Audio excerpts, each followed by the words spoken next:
Regime là chế độ.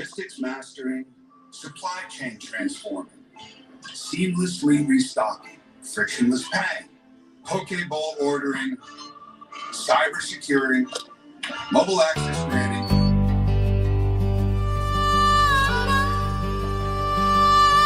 Đón chào Xuân Bính Ngọ 2026, Teletron Bosa sẽ phát lộc đầu xuân cho 100 khách đầu tiên mỗi ngày, thứ Bảy 21 và Chủ nhật 22 tháng 2. Đặc biệt, chương trình đốt pháo tưng bừng và nhạc hội mừng xuân hoàn toàn miễn phí trong suốt 2 ngày, thứ Bảy 21 và Chủ nhật 22 tháng 2. Quy tụ gần 40 ca nghệ sĩ nổi tiếng. Danh ca Thanh Lan, Carol Kim, Mai Lệ Huyền, Châu Ngọc Hà, Ngọc Ngữ, Tuấn Vũ, Phương Hồng Quế, Linda Trang Đài, Thơm Ngô, Danh Hài Hoài Tâm, Hồng Loan, Bảo Lộc và còn nhiều nữa. Quý khách còn được chơi lô tô miễn phí, quà thưởng giá trị. Nhiều sản phẩm tiện nghi và sức khỏe được đại hạ giá với chương trình tống cụ nghinh tân buyback từ 500 đến 2.000 đồng. Trả góp 48 tháng không đau không tiền lời tại tất cả các chi nhánh của Teletron trên toàn Hoa Kỳ. Mua nệm cứng chống đau lưng Amante Italy hay nệm Luxury rồng vàng Italy được trade-in nệm cũ từ 500 đến 1.000 đồng. Mua ghế massage JP 4.100 Made in Japan được trade-in ghế cũ 2.000 đồng. Mua bàn ăn sofa Made in Italy được trade-in đồ cũ từ 500 đến 1.000 đồng.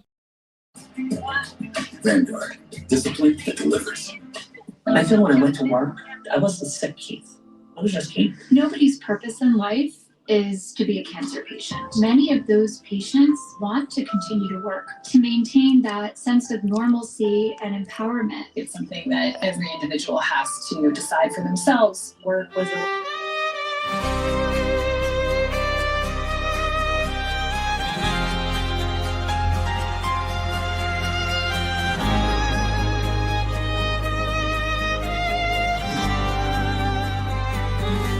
Ein mutiger Führer, eine starke Stimme,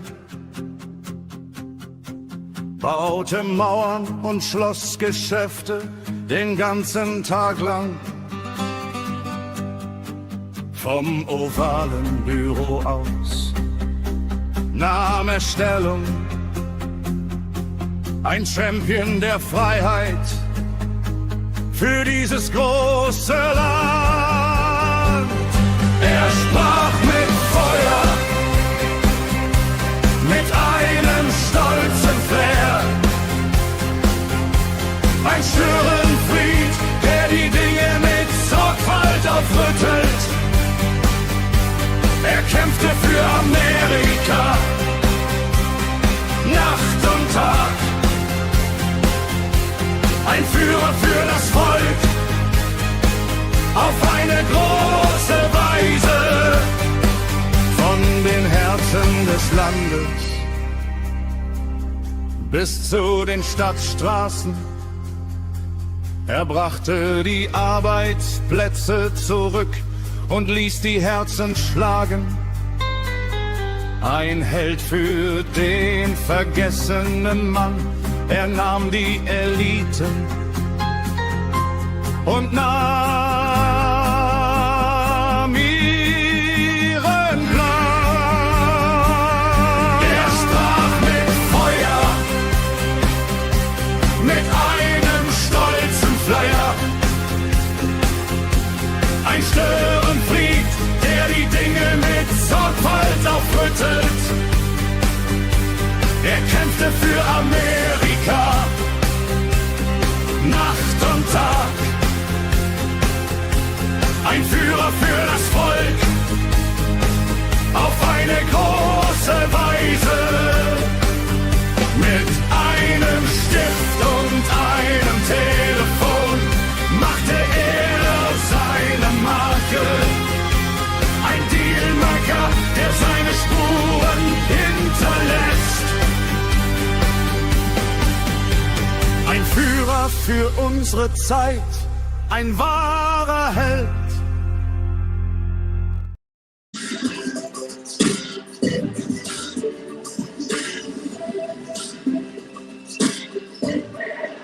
Ok anh chị em, bây giờ đã tới giờ chuẩn bị đó là cho cái buổi bài thông điệp liên bang của Hoa Kỳ năm thứ hai. Tức là trong cái nhiệm kỳ này là năm thứ hai. Và bây giờ ở tại Capitol Hill ở Washington DC tòa thềm đình của Quốc hội Hoa Kỳ, Thượng viện Quốc hội Hoa Kỳ ở tại Capitol Hill. Và chúng ta thấy là ở bên đó là trời đã tối lắm rồi. Và thưa quý vị, thưa quý anh chị em, tường trình từ Fox News, okay, từ sự cho phép, cho nên đó là bây giờ chúng ta thấy ở trong hội trường là ông Bộ trưởng Bộ Ngoại giao Marco Rubio, sau lưng ông đó là những cái vị thẩm phán tòa án tối cao liên bang Hoa Kỳ. Ở bên tay trái thì chúng ta thấy có những vị general, những vị tướng của Hoa Kỳ ở từ Pentagon, của ngũ giác đài cũng có tới. In a good position to move the economy into an even stronger place. There you see the Health and Human Services Secretary, Robert F. Kennedy Jr. There's Pam Bondi, the Attorney General, shaking the hands of the Supreme Court. With that, let's bring in senior White House correspondent Jackie Heinrich, live from the North Lawn with a preview. Good evening, Jackie. Good evening, Brett. Good evening, Martha. We just got some excerpts of the speech. As expected, heavy focus on the economy and immigration, the two issues that put President Trump in office a second time. He takes a victory lap on his efforts to lower costs for things like prescription drugs and housing. Buổi nói chuyện tối hôm nay là Laws Maker and Nation. Và cái buổi này gọi là State of the Union. Buổi nói chuyện của Tổng thống Donald J. Trump trong năm thứ hai của nhiệm kỳ 2. A bingo card that is posted to X. Some are more likely than others. I would bet he does say the economy. Hôm nay sẽ có nhiều nhân vật. Chúng ta sẽ thấy có nhiều nhân vật thì Tổng thống Trump cho biết đó là not so likely that Canada becomes the 51st state tonight. Yes. Ông Kutch, Johnny Kutch. Jack Henrik live on the North Lawn. Jackie, thanks. All right, let's bring in our panel for a go round before the president gets started here. Laura Ingraham, the Ingram Angle, Dana Perino, co-anchor of the newsroom, co-host of the Five. Carol Fortuna with us as well, former Tennessee congressman and co-host of the Five, and Fox News analyst. You know, we've seen this many times, Britt, as the cabinet comes in, and obviously the president will walk in. Look at Susie Wiles there, White House Chief of Staff, shaking hands. She is arguably one of the most powerful women in Washington. She makes the trains run on time inside that White House. As you look at the Trump family, there she is in the red jacket. She has steered this president in a way that many White House Chief of Staffs haven't done. Trump is pretty rambunctious, and I think she's made us pretty sturdy stuff. She's well organized, competent.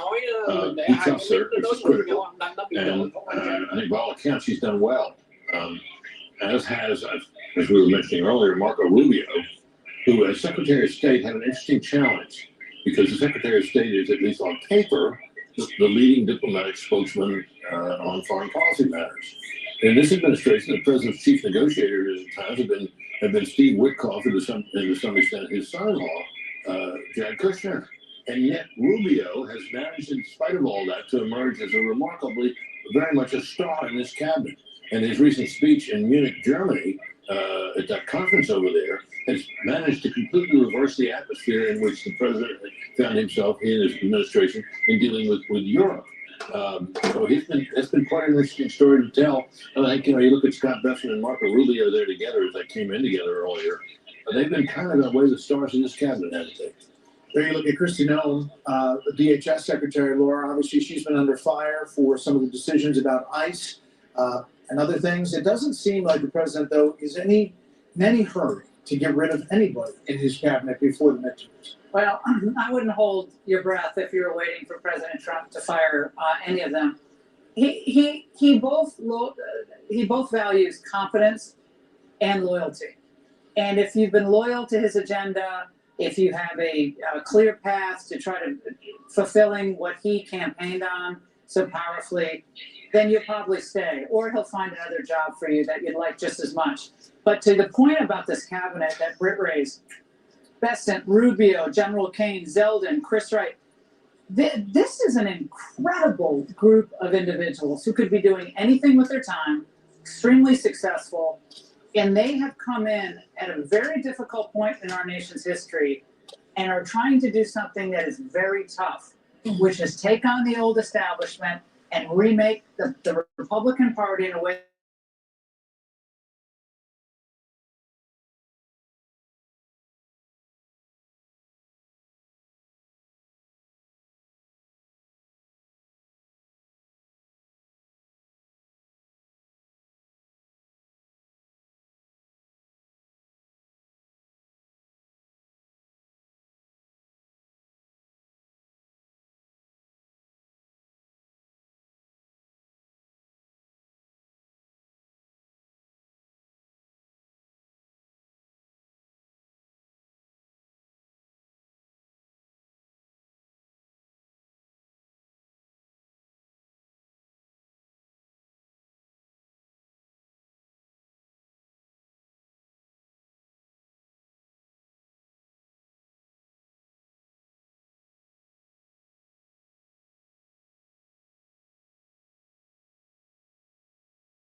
Mr. Speaker, welcome to President of United States, Donald J.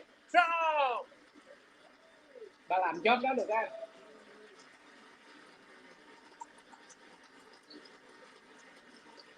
Và người hướng dẫn đã gọi cho announcement, gọi là announcement cho ông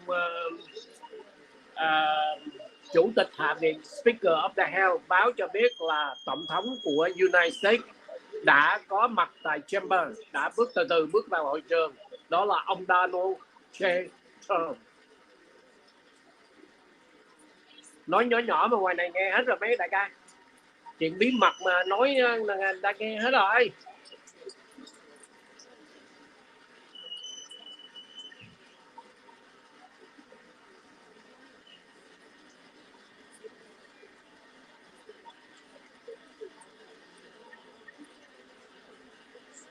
Mình chưa có về nhà anh chị em, đang ở nửa đường, đang ở trong một cái khách sạn.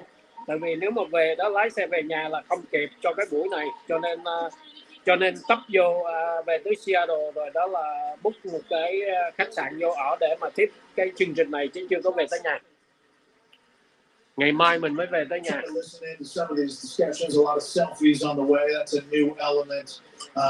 Mấy cái thằng này còn selfie nữa, cái buổi này mà còn selfie nữa, tức là cái tình đó mới góp ý với Việt Nam ngày hồi sáng nay xong bây giờ tới mấy Mỹ nữa, phải chụp hình với tổng thống mới chịu à.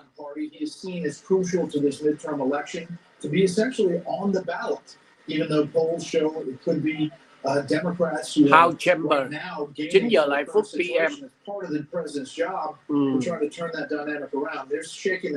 The President Trump approaching podium, đang trên đường để mà đi tới từ ngoài cửa đi vô trong cái podium đó anh chị em.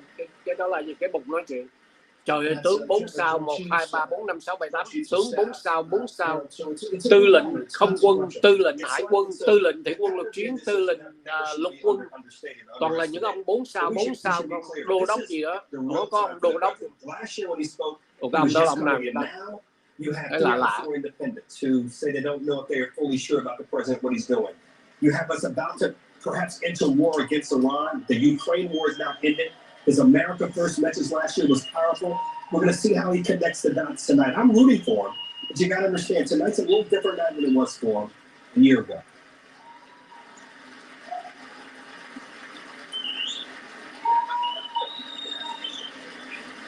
Hello.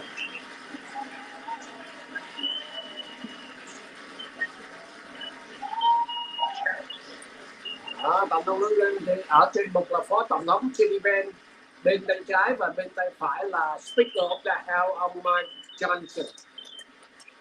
Và bây giờ tổng thống đang đứng đó để mà chờ một cái sự gọi là cho phép của chủ tịch quốc hội và phó tổng thống để mời tổng thống tới cái bục để mà nói chuyện. Yeah.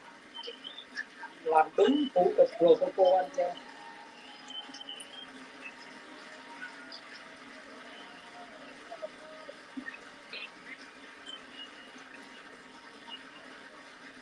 Trả lời cho chém gió, bảo rằng ông không biết có dịch được tiếng Mỹ hay không. Tôi nghe quá, tại sao tao phải dịch cho tụi bay nghe tiếng Mỹ thì tụi bay tự động chứ mắc mới gì tao phải dịch. Giống như thằng Tô Lâm đó, tại sao phải dạy cho nó tiếng Anh khi nó là chủ tịch nước, tại sao phải dịch tiếng Mỹ lại cho cái lũ sốc dập tụi bay để mà tụi bay ngồi đó, mà tụi bay cứ ngồi đó, tụi bay không chịu đi học đi, khỏi cần dịch.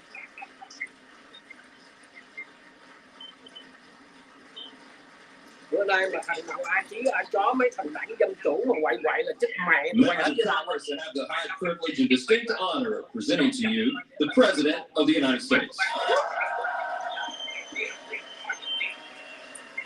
Dốt thì phải đi học, ngu thì phải đi học. Người ta đi học được thì mình đi học được. Cứ ngồi đó mà chờ, đó là cơm bỏ vô mỏ, ngồi đó mà chờ người ta dịch cho mình. No way. 45th and 47th President of the United States, State of the Union Address 2026.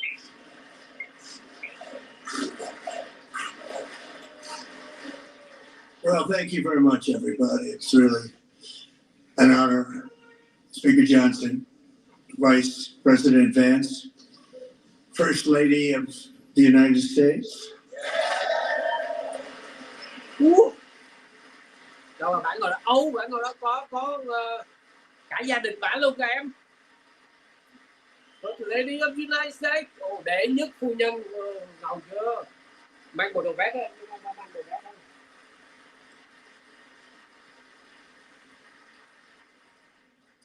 Second Lady of the United States.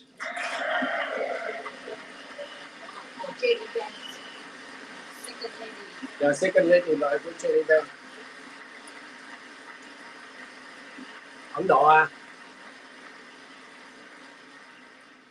Members of Congress and my fellow Americans, our nation is back, bigger, better, richer, and stronger than ever before.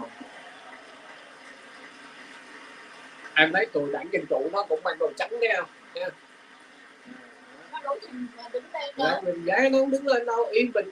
Trời ơi, một cái đứa bé bị cancer não mà nó còn thèm đứng lên thì nói tới cái thằng JD gì đó. The 250th anniversary of our glorious American independence.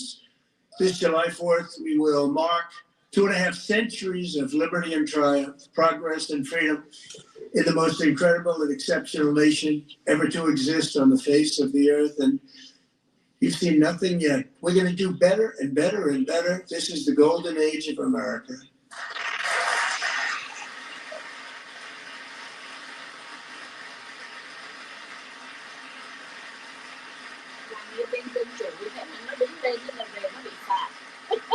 Yeah, bên Dân Chủ nếu mà nó nói mà nó đứng lên đó là nó bị cắt cái fundraising. Inherited a nation in crisis cái đợt con Pelosi nó nói mà inflation at record levels, a wide open border, horrendous recruitment for military and police, rampant crime at home, and wars and chaos all over the world.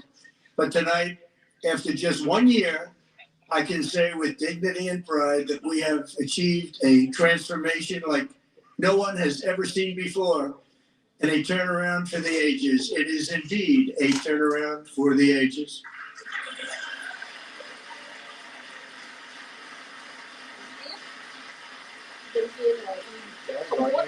Đảng Dân Chủ ngồi im, không được vỗ tay luôn. Đứa nào mà đảng Dân Chủ mà đứng lên đó là tổng thống Trump nói chuyện mà đứng lên để vỗ tay đó là nó bị cắt cái fundraising. Đó, cái thằng đó bên đợt trước, cái lần trước bị dẫn ra ngoài, bây giờ làm một lần nữa. Lần này cũng bị dẫn ra ngoài. Mà cái mọi rõ đó, mẹ nó là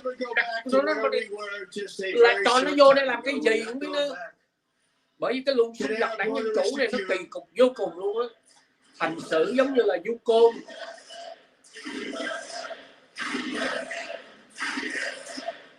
Nắm đầu tóc nó kéo lên nó ra khỏi cần mời. Our spirit is restored. Inflation is plummeting.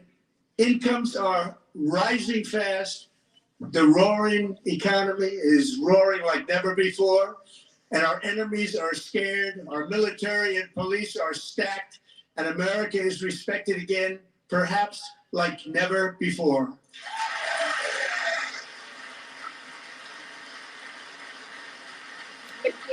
Ngồi yên một chỗ giống như pho tượng, coi đám Dân Chủ hành xử rất là con nít luôn. Chứ mà sao có những người Việt Nam mà ủng hộ đảng Dân Chủ mà không hiểu luôn. Illegal aliens poured across our borders, totally unvetted and unchecked. We now have the strongest and most secure border in American history by far.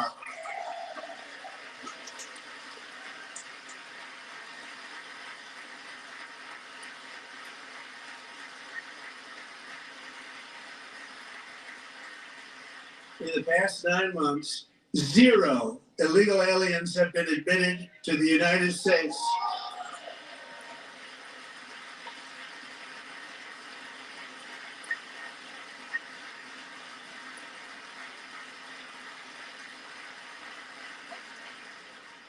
But we will always allow people to come in legally, people that will love our country and will work hard to maintain our country.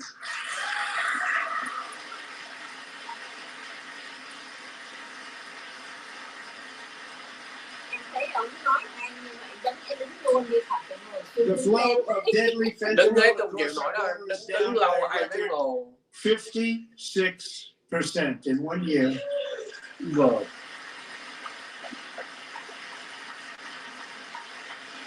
Thấy đảng Dân Chủ không? And last year, the murder rate saw its single largest decline in recorded history. This is the biggest decline in recorded history, the lowest number in over 125 years. Year 1900, in fact, substantially before my wonderful father. I had a wonderful father, Fred, before he was born, substantially before he was born. That's a long time ago. He wouldn't like me to say that, but that's a long time. The Biden administration and its allies in Congress gave us the worst inflation in the history of our country. But in 12 months, my administration has driven core inflation down to the lowest level in more than 5 years. And in the last 3 months of 2025, it was down to 1.7%. Mình không có xài AI gì hết, mình đang ở khách sạn, mình chưa về tới nhà, mình không có giống như đầy đủ dụng cụ đâu, chỉ có cái phone là mình chiếu lên cái tivi cho anh chị em coi thôi. Ok, chứ không phải như ở nhà mà đầy đủ máy móc loa đồ này nọ, đó là thành ra anh chị em thông cảm đi. The disaster is now below $2.30 a gallon in most states, and in some places $1.99 a gallon. And when I visited the great state of Iowa just a few weeks ago, I even saw $1.85 a gallon for gasoline. Gas. Còn xuống nữa, còn 2 năm nữa, giờ $1.85. Thấy đảng Dân Chủ không? Xăng xuống nó cũng ngồi. Mortgage rates are the lowest in 4 years and falling fast. And the annual cost of the typical mortgage is down almost $5,000 just since I took office. Của đảng Dân Chủ đó là họ bị handicap và chân cho nên họ đứng đây không được.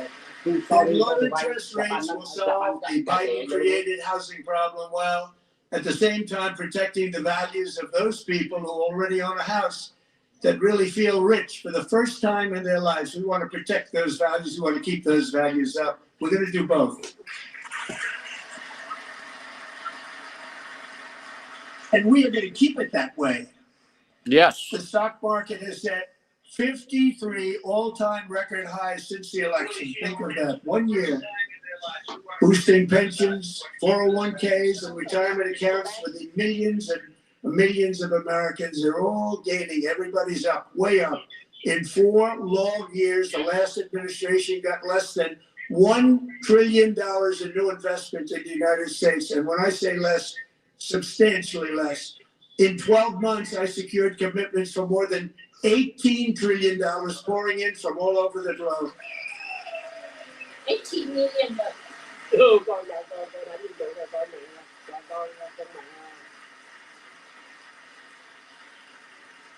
Think of it, much less than $1 trillion for 4 years versus much more than $18 trillion for 1 year. What a difference a president makes. A short time ago, we were a dead country. Now we are the hottest country anywhere in the world. The hottest. Đài. Ông nói gì vậy?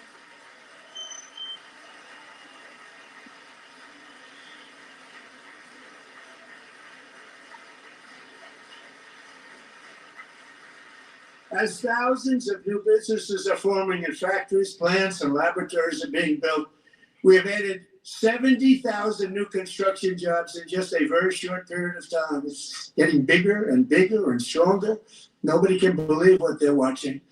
American oil production is up by more than 600,000 barrels a day, and we just received from our new friend and partner, Venezuela, more than 80 million barrels of oil.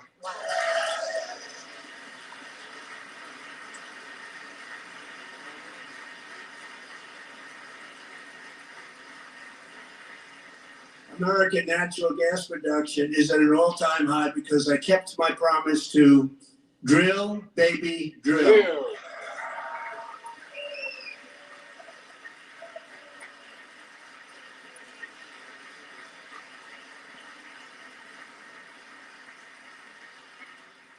More Americans are working today than at any time in the history of our country. Think about that. Any time in the history of our country, more working today. And 100% of all jobs created under my administration have been in the private sector.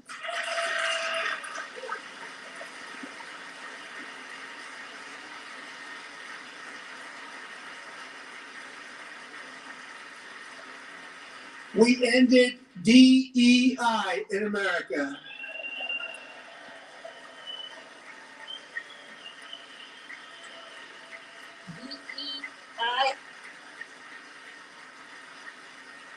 We got a record number of job-killing regulations, and in 1 year we have lifted 2.4 million Americans, a record, off of food stamps.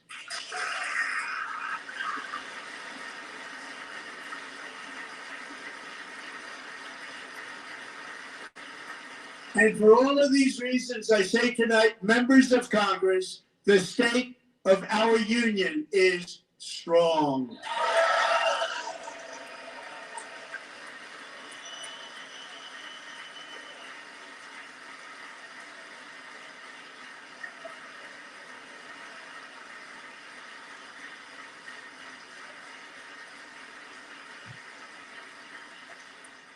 Our country is winning again. In fact, we're winning so much that we really don't know what to do about it.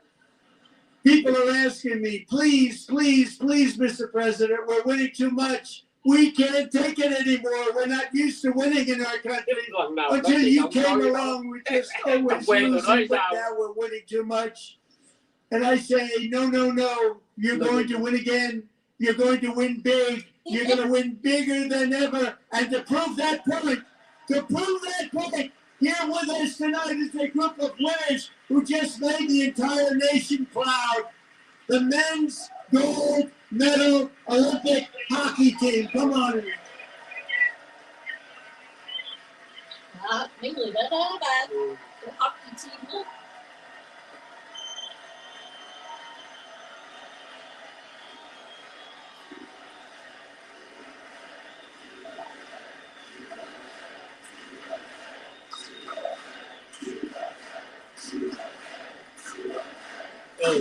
Đủ quê á, đủ quê mà một cục chẳng có yếu là cũng lên gì hết, chỉ bình thường siêu của nước Mỹ USD.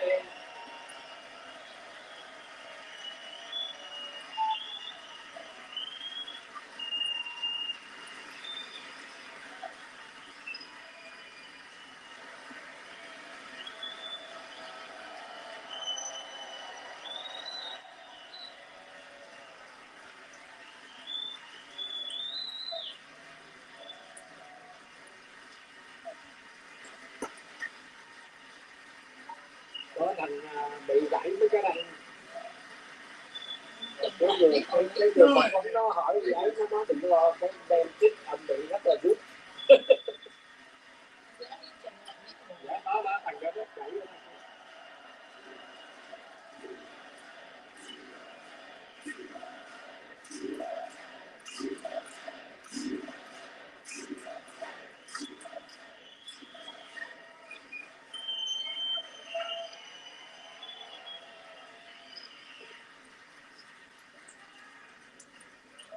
That's the first time I've ever seen them get up. And actually, not all of them get up.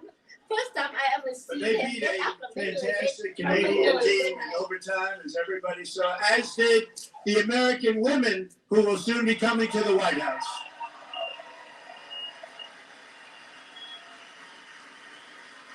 Sao có con gì này chiêu liêu đó nó không có được cái này đâu. Có nói bữa nay ông tập tàu để viết. Nhưng mà cái này là đang nói về hockey thôi mà. Dạ thì hockey thôi, thì nếu mà cái con liêu đó được ông mời vô là ông tập tàu, ông nói luôn là nó là gốc người Tàu, người Tàu bắt nó chơi cho Tàu, nó không chơi cho Mỹ, thì cái đó viết luôn á. They were in the Oval Office before, and I just want to say a second very big congratulations to Team USA. But I have to say that, and I told them this, and we took a vote of the team. I said, anybody votes no, I'm not doing it. So they stood there and they weren't about to say no because I'd never seen a goaltender play as well as goalie Connor Hellebuck.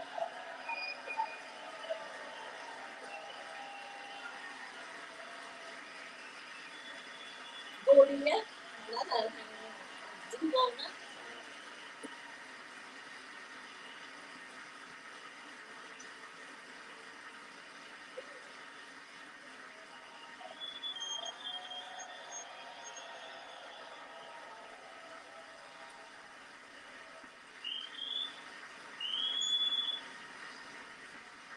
Think of it, 46 shots on goal, and I asked him, the one shot, the one where you put your stick in the back and it hit the neck of your stick and bounced off. You practiced that, or was that a little lucky? He refused to answer that question.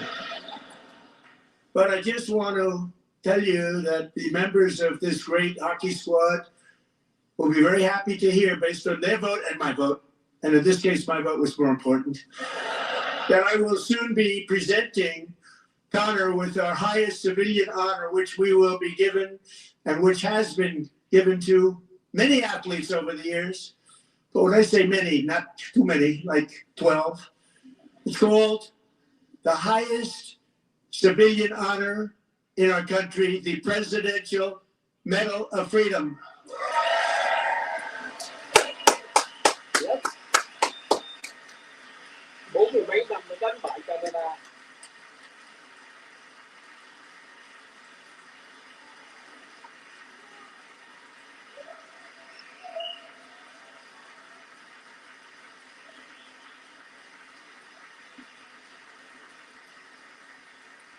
Great athletes have gotten that, very great, the best, and I thought he deserved it. And I did take a vote, every single one of them. I said, I'm not giving it if anybody goes no, and every single one of them rapidly put up their hand. So I want to thank you. What a special job you did. What special champions you are. Thank you very much.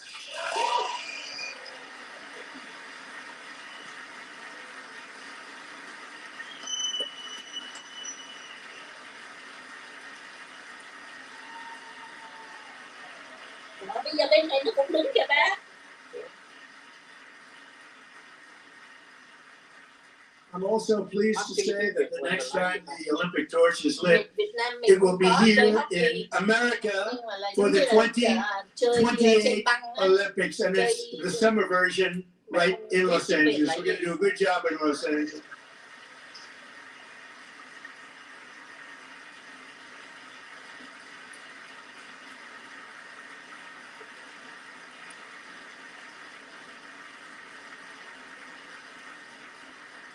And Los Angeles is going to be safe, just like Washington, D.C. is now one of the safest cities in the country.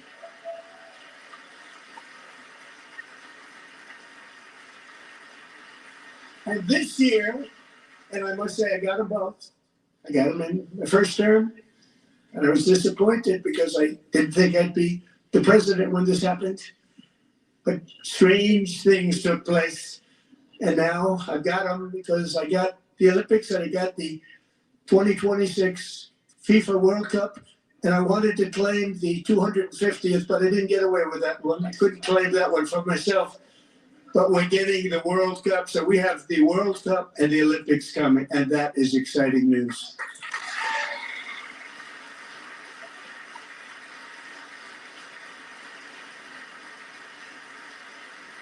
So this will be a year to celebrate our country and the heroes who have kept it free. Men like Buddy Taggart.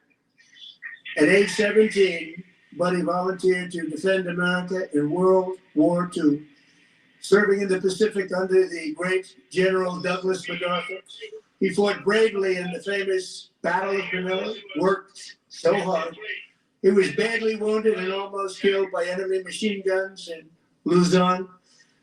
And 81 years ago this month, he liberated the largest internment camp in the Philippines, one of the largest anywhere in the world. But he earned many honors, including a Purple Heart and a Bronze Star, came home, started a family, and tonight he is in the gallery looking forward to July 4th, 2026, his 100th birthday. lại vậy ông nào quất ra bên đây vậy chắc rồi wow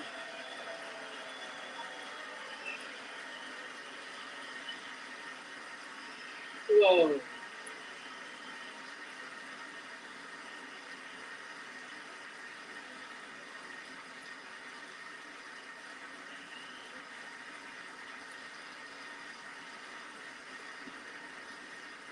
ông cựu chiến binh qua đây bên đây ông là So, buddy, you're a brave man, and we salute you. Even in times of challenge, setback, and immense heartache, the spirit of 1776 has always shone through very brightly. It was July 4th of last year when floodwaters tore through a girls' summer camp in central Texas. One of the worst things I've ever seen. I was there, rising 26 feet in the matter of minutes, tragically claiming many, many lives. You all remember that one. As the waters threatened to sweep her away, 11-year-old Millie Kate McClament closed her eyes and prayed to God. She thought she was going to die. Those prayers were answered when Coast Guard rescue swimmer Scott Ruskin descended from a helicopter above. Nobody knew where he came from. It was Scott's first ever rescue mission, young guy, but very brave, very, very top, always top in his class. And he lifted not just Billy Kate, but 164 others to safety.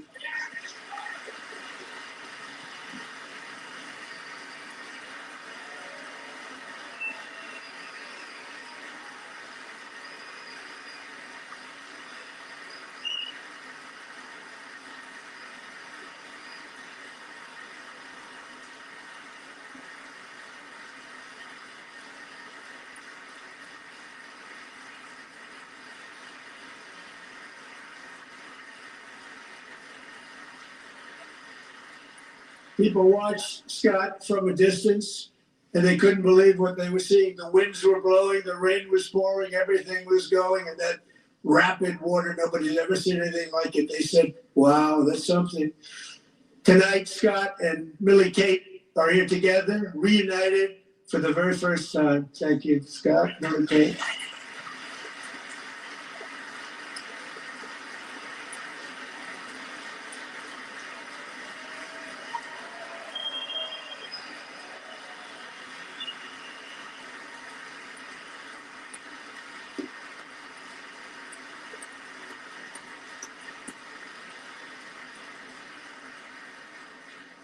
And Petty Officer Ruskin, I'm pleased to inform you that I am now awarding you the Legion of Merit for extraordinary heroism, which is what it was, extraordinary heroism. Thank you.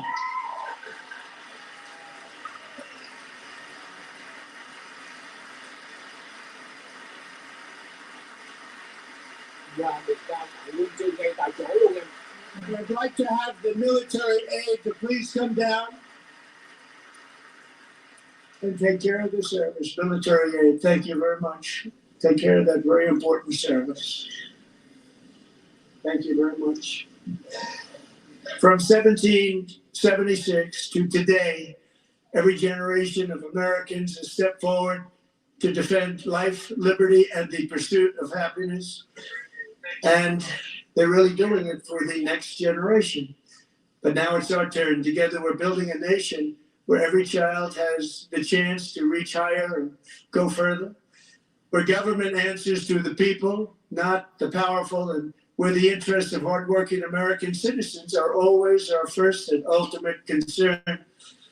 That is the debt we owe to the heroes who came before us, and that is the promise we must keep to America for our 250th year. Last year, I urged this Congress to begin the mission by passing the largest tax cuts in American history, and our Republican majorities delivered so beautifully. Thank you, Republicans.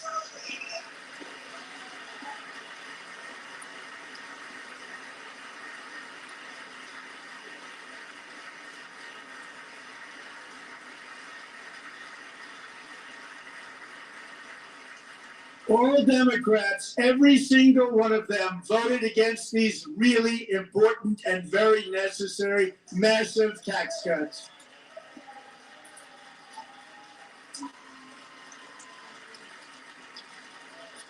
They wanted large-scale tax increases to hurt the people instead.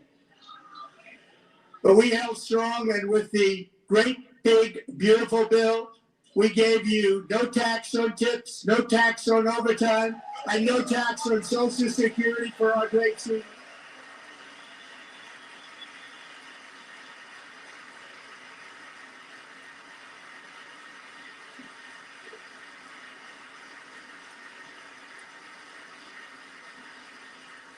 And we also made interest on auto loans tax deductible the first time, but only if the car is made in America.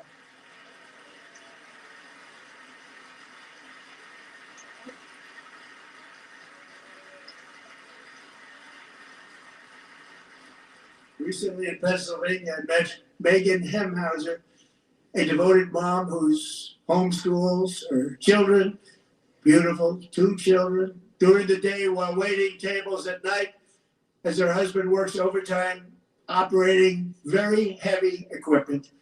Megan is here this evening, and she's happy to tell you that she is so much richer because with no tax on tips, no tax on overtime, and our expanded child tax credit done again by Republicans, Megan and her husband will take home more than $5,000 extra just for the year, cutting her tax bill in more than half.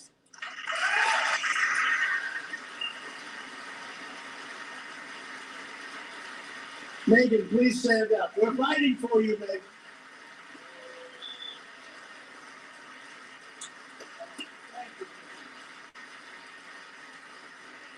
Thank you, Megan. We're fighting for you, Megan. Under our bill, parents like Megan can also activate their children's brand new Trump accounts. And I didn't name that. I did not name that.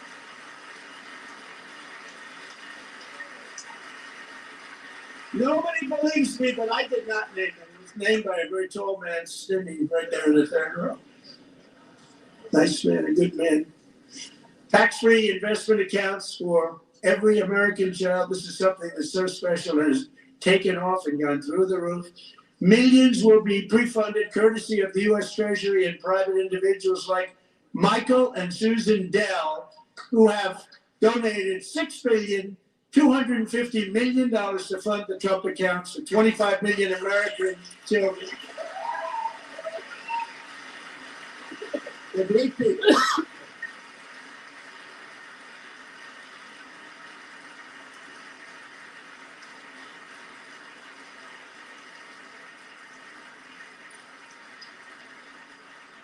I asked Michael, how do you make all that money? He said, well, I just sat on my dorm in school and I made computers and I'd sell them to people.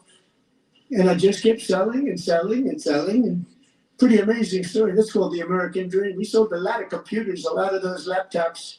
So I congratulate him on that. But I really thank him, Susan, as well as others like Brad Gerstner, a very tremendous guy. He was behind it right from the beginning. Brad Gerstner. Thank you, Brad.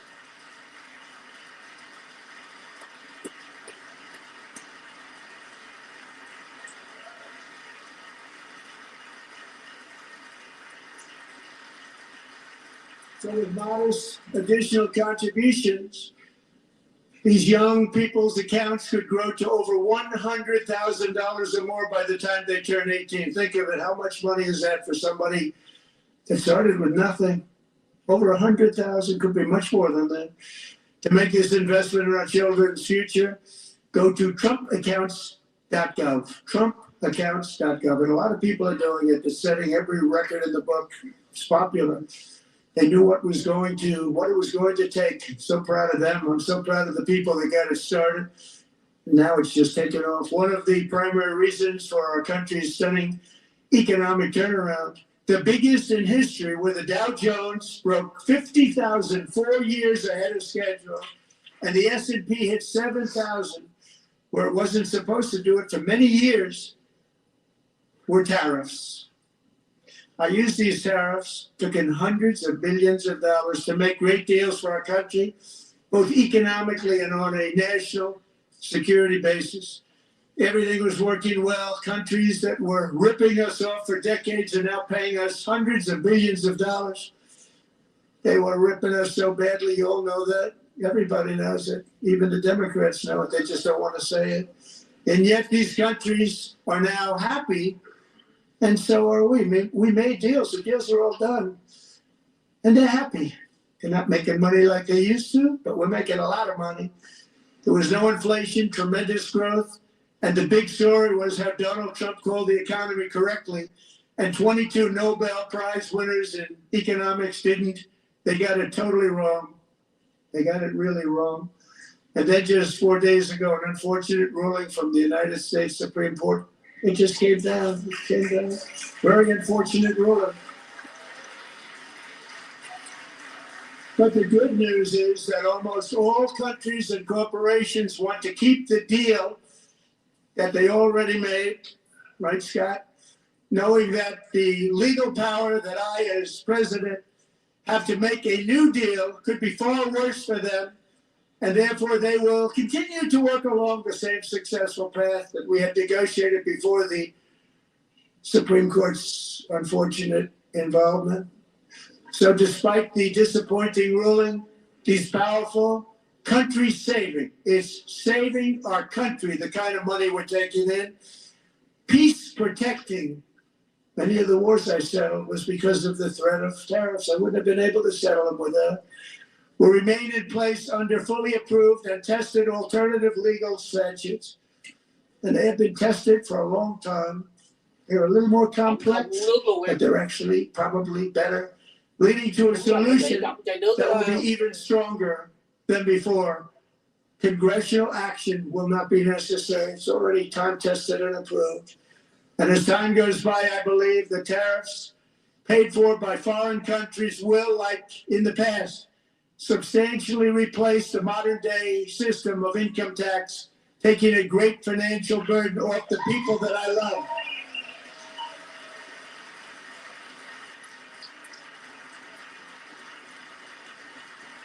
Right?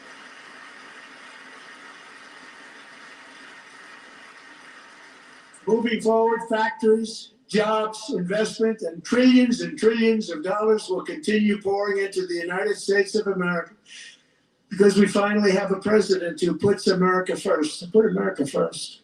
I love America.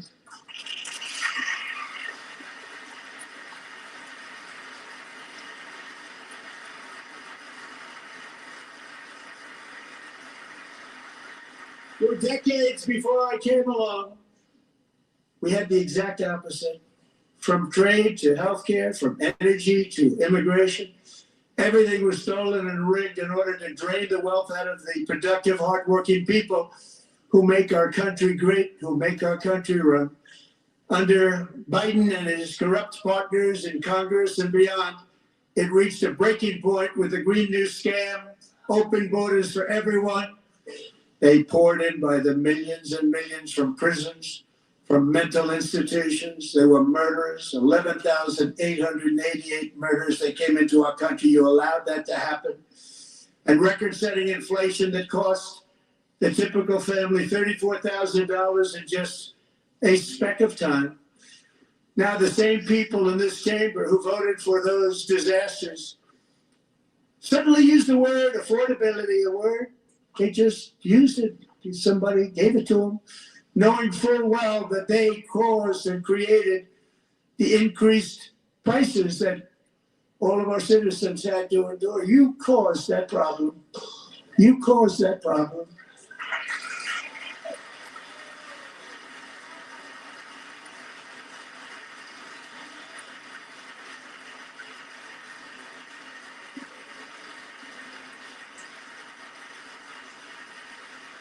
They knew their statements were a lie. They knew it. They knew their statements were a dirty, rotten lie. Their policies created the high prices Our policies are rapidly ending them. We are doing really well. Those prices are plummeting downward.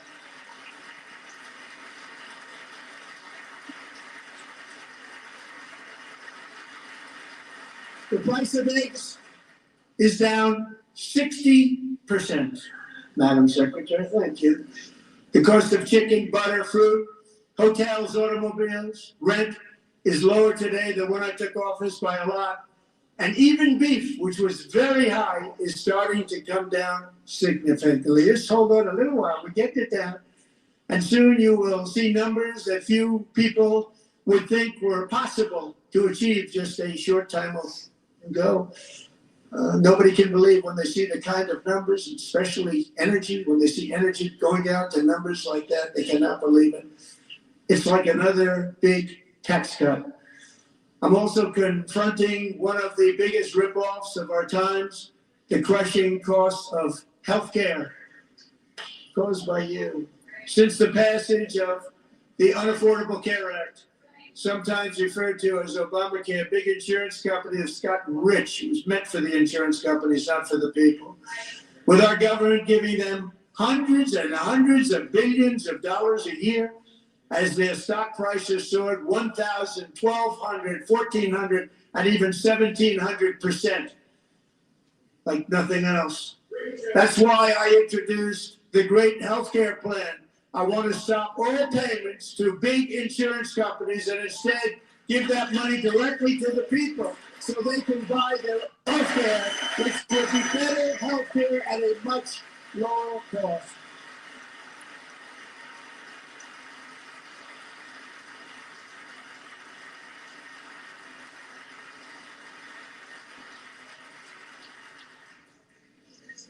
In addition, my plan requires maximum price transparency. That's a big deal. Sounds so simple, so good. And I did that in my first term, and the Democrats immediately terminated it with full knowledge that they were doing a very bad thing for the people. Costs were going to go way up, and that's what happened. And now I'm bringing them way down on healthcare and everything else. I'm also ending the wildly inflated cost of prescription drugs like has never happened before.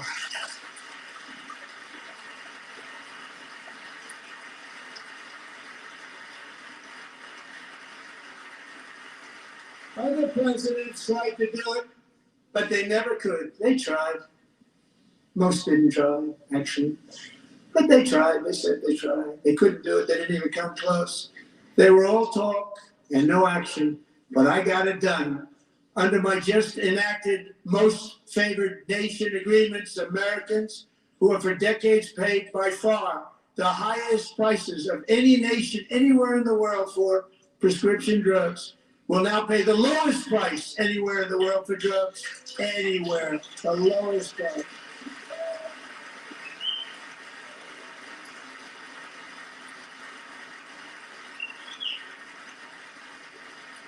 So my first year of the second term, should be my third term, but strange things happen. I took prescription drugs, a very big part of healthcare, from the highest price in the entire world to the lowest. That's a big achievement. The result is price differences of 300, 400, 500, 600% and more, all available right now at a new website called TrumpRx.gov. And I didn't name that one either, by the way.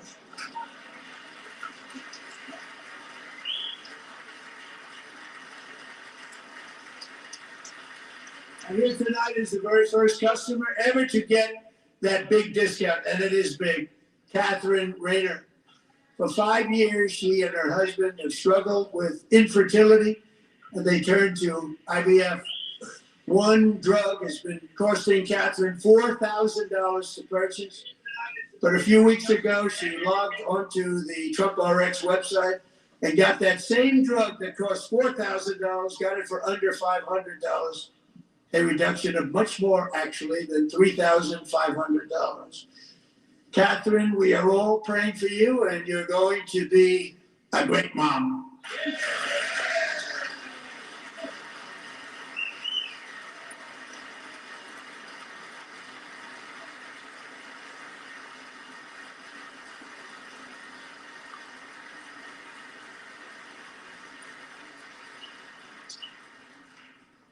So now I'm calling on Congress to codify my most favored nation program into law. Now, the one thing I'm not sure it matters because it's going to be very hard for somebody that comes along after me to say, let's raise drug prices by 700 or 800%.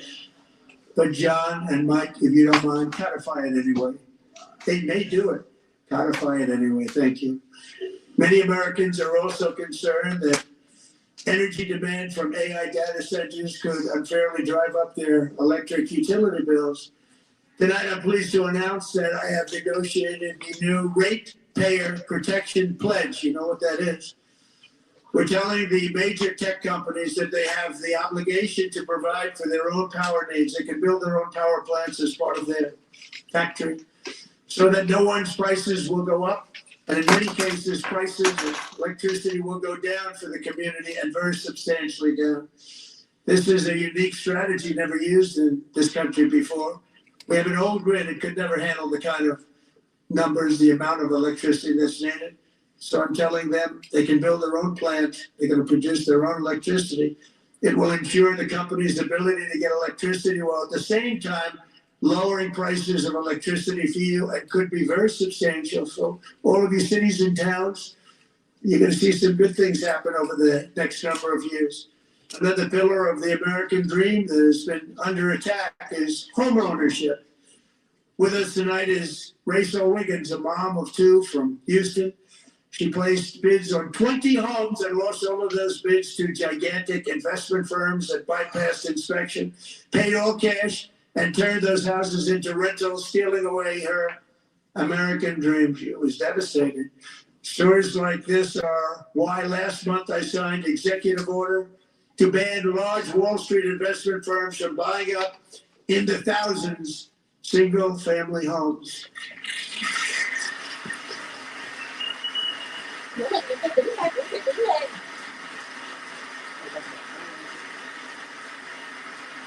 And now I'm asking Congress to make that ban permanent because homes for people, really, that's what we want. We want homes for people, not for corporations. Corporations are doing just fine. Rachel, thank you very much. Good luck with your home. You'll get one soon.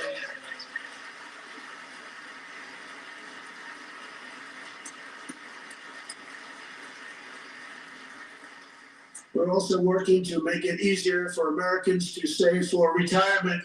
And under this administration, we will always protect Social Security and Medicare. They are not protecting it for our seniors. We will always protect Social Security, Medicare.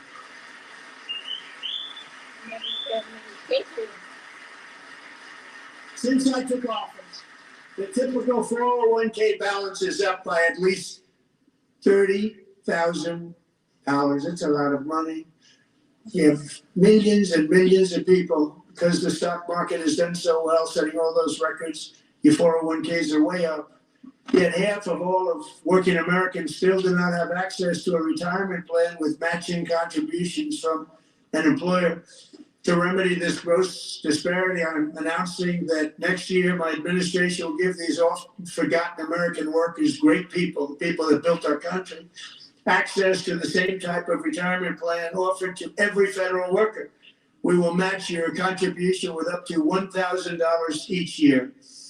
As we ensure that all Americans can profit from a rising stock market, let's also ensure that members of Congress cannot corruptly profit from using insider information.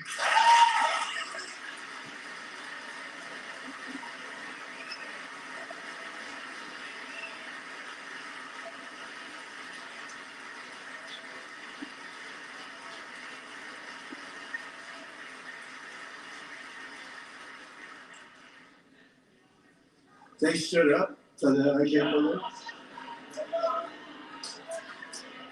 I can't believe it. Did Nancy Pelosi stand up if she's here? Pass the Stop Insider Trading Act without delay.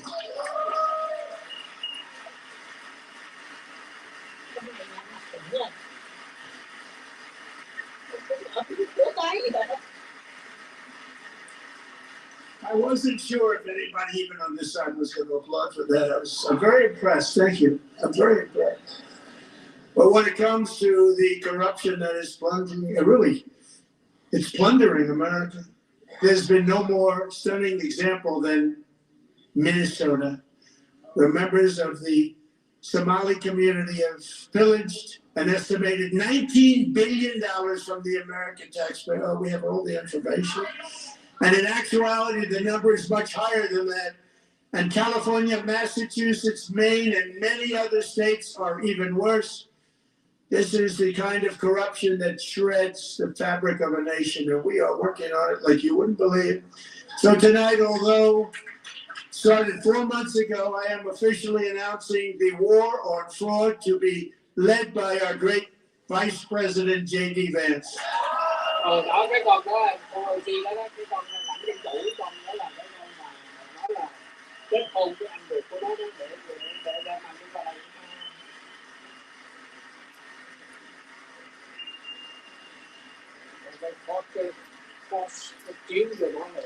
We'll get it done. And we're able to find enough of that fraud, we will actually have a balanced budget overnight. It'll go very quickly. That's the kind of money you're talking about. We'll balance our budget. The Somali pirates who ransacked Minnesota remind us that there are large parts of the world where bribery, corruption, and lawlessness are the norm, not the exception. Importing these cultures through unrestricted immigration and open borders brings those problems right here to the USA. And it is the American people who pay the price in higher medical bills, car insurance rates, rent, taxes, and perhaps most importantly, crime. We will take care of this problem. We're going to take care of this problem. We are not playing games. Delilah.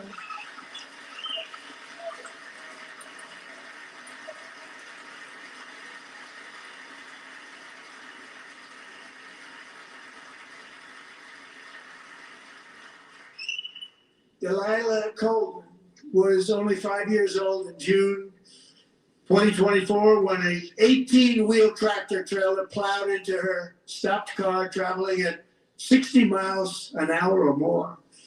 The driver was an illegal alien let in by Joe Biden and given a commercial driver's license by open borders politicians in California. Doctors said Delilah would never be able to walk or talk, have a good life. She wouldn't even be able to eat again. But against all odds, she is now in the first grade learning to walk. And she's here this evening with her dad, Marcus, a fantastic man. Delilah, please, you are a great inspiration. Please say that.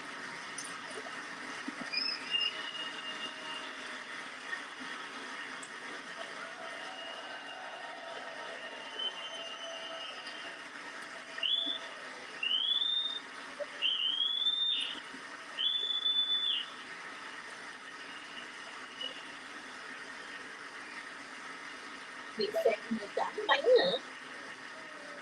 Tông vô. Thank you, Delilah.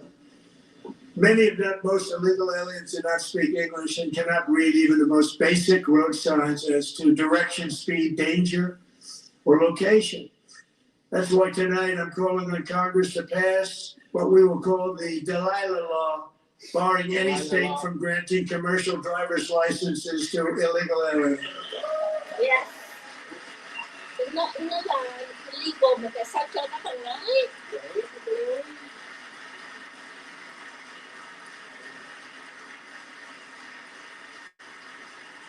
And yesterday, as you probably saw at the White House, I hosted a ceremony with Americans who lost their treasured loved ones to the scourge of illegal immigration. People came into our country, how we allowed this to happen with our open borders. These are the angel moms and families that for decades our government betrayed and our media totally ignored. It was terrible. Hard to believe, actually. In 2023, a 16-year-old high school cheerleader named Elizabeth Medina was supposed to perform in her town's Christmas parade, but she never arrived. Her mother, Jacqueline, went home to look for her, and she found her lying dead in a bathtub bleeding profusely after being stabbed 25 times. Lisbeth's killer was a previously arrested illegal alien who had broken in and brutally extinguished the brightest light in her family's life, violently and viciously. Her heartbroken mother is in the gallery to remind everyone in this chamber exactly why we are deporting illegal alien criminals to our country at record numbers, and we're getting them the hell out of here fast. We don't want them.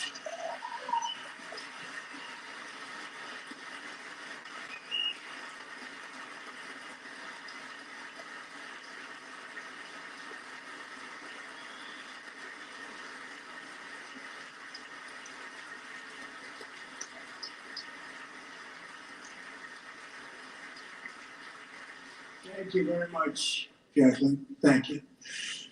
We can never forget that many in this room not only allowed the border invasion to happen before I got involved, but indeed they would do it all over again if they ever had the chance. If they ever got elected, they would open up those borders to some of the worst criminals anywhere in the world. The only thing standing between Americans and a wide open border right now is President Donald J. Trump and our great Republican patriots in Congress. Thank you.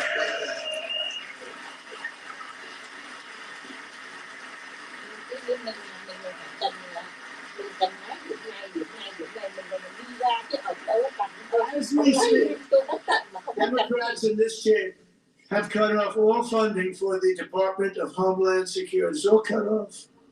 It's all cut off. They have instituted another Democrat shutdown, the first one costing us 2 points on GDP. 2 points we lost on GDP, which probably made them quite happy, actually. Now they have closed the agency responsible for protecting Americans from terrorists and murderers. Tonight I'm demanding the full and immediate restoration of all funding for the border security, homeland security of the United States, and also for helping people clean up their snow. We have no money because of the Democrats, and it would be nice. We'd love to give you a hand and clean it up, but you give no money. Nobody's getting paid. It's a shame. So you have to think about it. We have, in case you didn't know, a pretty large snowstorm out there.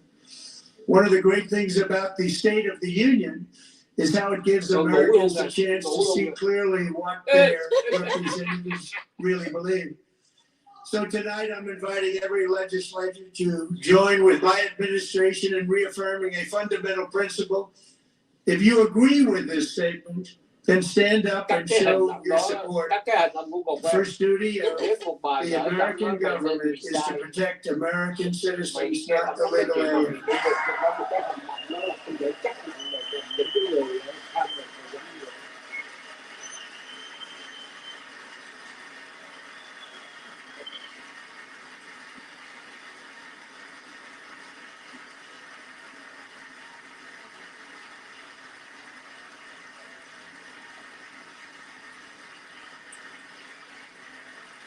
Ông đưa tay nó còn đi đến đó.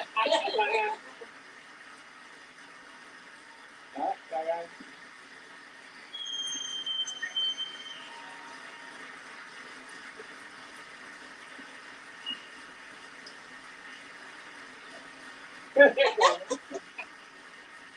Đánh đầu rồi, thua, tạm thua, không có cái vụ nó coi từ đó lên, coi từ đó lên.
Isn't that a shame? You should be ashamed of yourself not standing up. You should be ashamed of yourself. That is why I'm also asking you to end deadly sanctuary cities that protect the criminals and enact serious penalties for public officials who block the removal of criminal aliens. In many cases, drug lords, murderers all over our country, they're blocking the removal of these people out of our country, and you should be ashamed of yourself.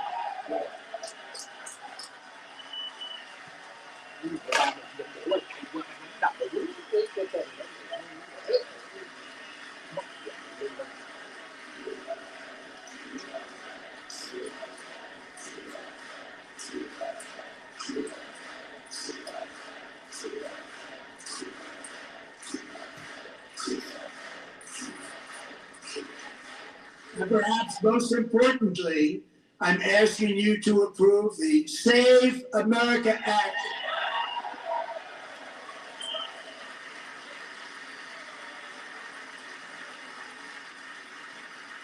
To stop illegal aliens and others who are unpermitted persons from voting in our sacred American elections. That cheating is rampant in our elections. It's rampant.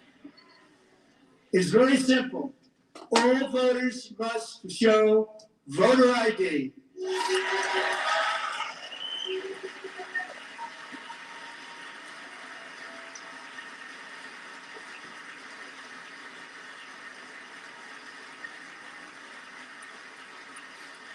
All voters must show proof of citizenship in order to vote.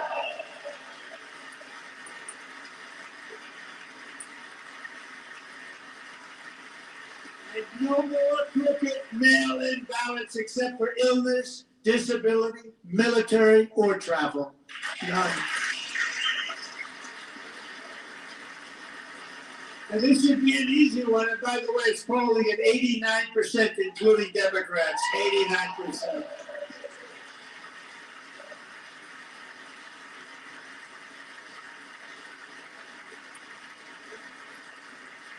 And even the new communist mayor of New York City, I think he's a nice guy.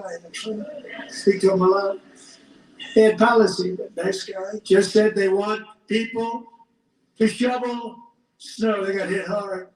Want them to shovel snow, but if you apply for that job, you need to show 2 original forms of ID and a social security card. Yet they don't want identification for the greatest privilege of them all, voting in America. No, it's no good. No good. Both Republicans and Democrats overwhelmingly agree on the policy that we just enunciated. And Congress should unite and enact this common sense, country-saving legislation right now, and it should be before anything else happens.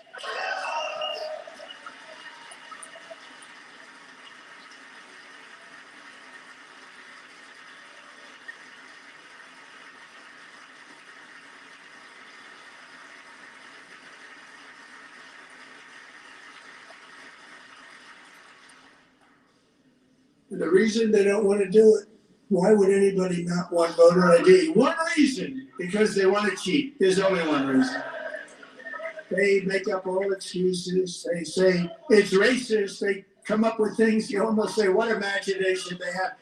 They want to cheat. They have cheated. And their policy is so bad that the only way they can get elected is to cheat. And we're going to stop it. We have to stop it, John.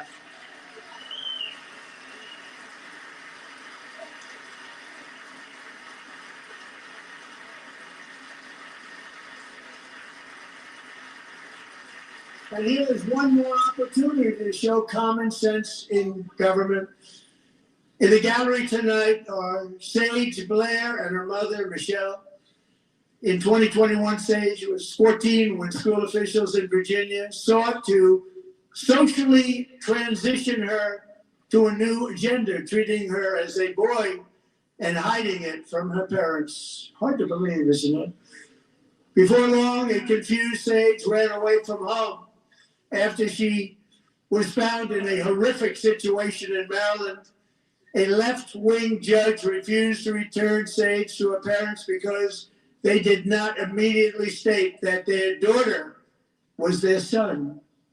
Sage was thrown into an all-boys state home and suffered terribly for a long time. But today, all of that is behind them because Sage is a proud and wonderful young woman with a full-ride scholarship to Liberty University. Sage and Michelle, please stand up.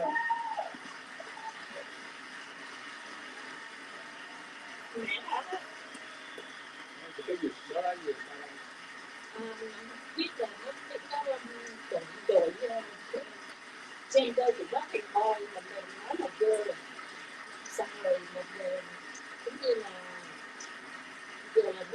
Thank you for your great bravery. And who can believe that we're even speaking about things like this? 15 years ago, somebody was up here and said that. What's wrong with him? Now we have to say it because it's going on all over numerous states. Without even telling the parents. But surely we can all agree no state can be allowed to rip children from their parents' arms and transition them to a new gender against the parents' will. Who would believe that we've been talking about? We must ban it, and we must ban it immediately.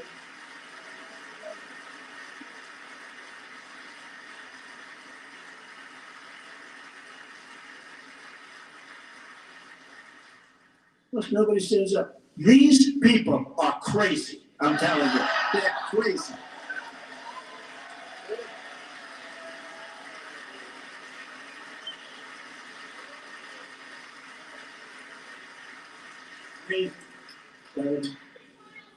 Boy, oh boy. We're lucky we have a country. With people like this, Democrats are destroying our country, but we've stopped it just in the nick of time, didn't we?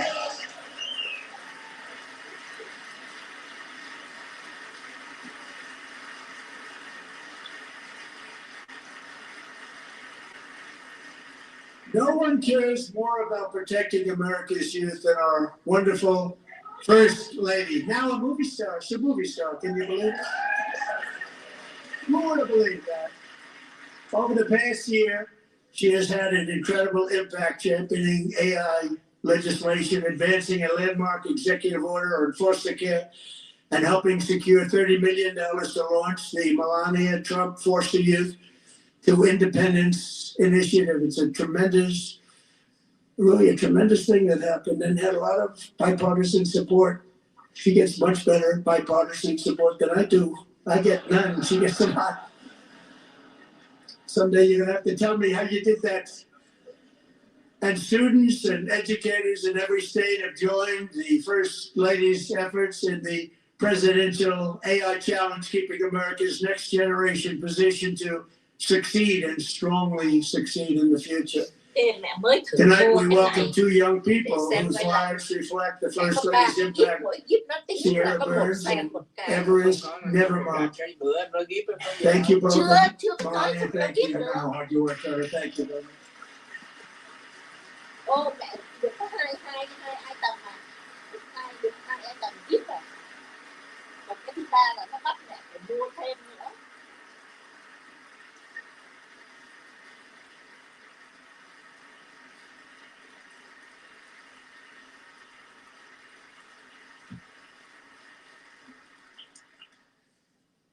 I'm very proud to say that during my time in office, the first 4 years, and in particular this last year, there has been a tremendous renewal in religion, faith, Christianity, and belief in God.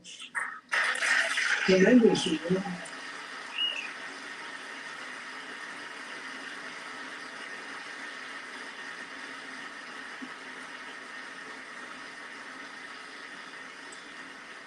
This is especially true among young people, and a big part of that had to do with my great friend, Charlie Kirk, a great guy, great guy.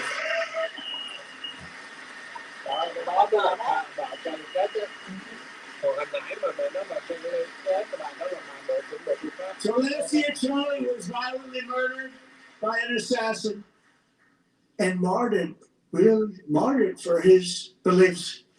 His wonderful wife, Erica, is with us tonight. Erica, please stand.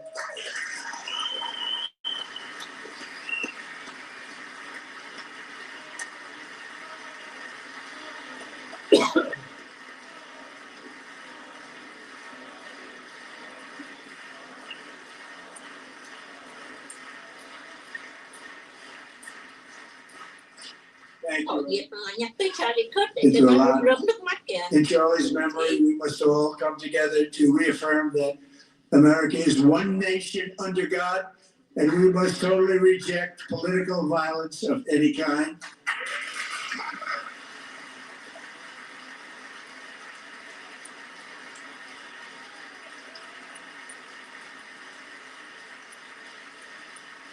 We love religion, and we love bringing it back, and it's coming back at levels that nobody actually thought possible. It's really a beautiful thing to see. Above all, unleashing America's promise requires keeping our community safe. We have made incredible strides, yet dangerous repeat offenders continue to be released by pro-crime Democrat politicians again and again. We are honored to be joined tonight by a woman who's been through hell, Anya Surutska. In 2022, she and her beautiful daughter, so beautiful, what a beautiful young woman, Irina fled war-torn Ukraine to live with relatives near Charlotte, North Carolina. And by the way, what's going on with Charlotte? Last summer, 23-year-old Irina was riding home on the train when a deranged monster who had been arrested over a dozen times and was released through no cash bail stood up and viciously slashed a knife through her neck and body. No one will ever forget. There were people on that train. No one will ever forget the expression of terror on Irina's face as she looked up at her attacker in the last seconds of her life. She died instantly. She had escaped a brutal war only to be slain by a hardened criminal set free to kill in America, came in through open borders. Mrs. Zaretsky, tonight I promise you we will ensure justice for your magnificent daughter, Irina.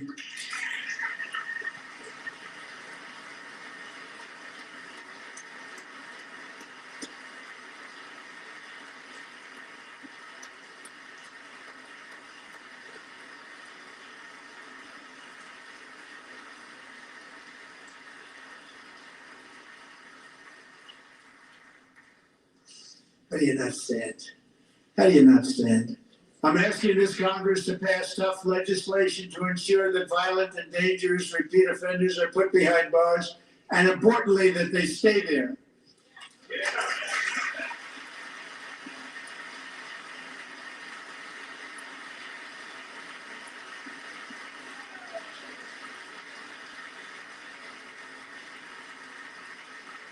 Starting last summer, I deployed our National Guard and federal law enforcement to restore law and order to our most dangerous cities, including Memphis, Tennessee, big success, New Orleans, Louisiana, big success, and our nation's capital itself, Washington, D.C., where we have almost no crime anymore in Washington, D.C. How did that happen?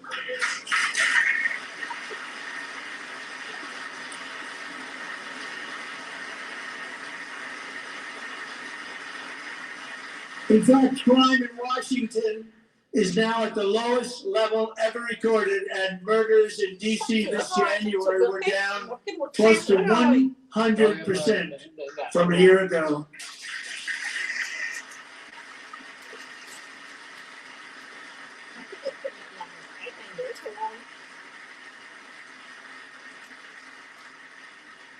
They don't like to hear that.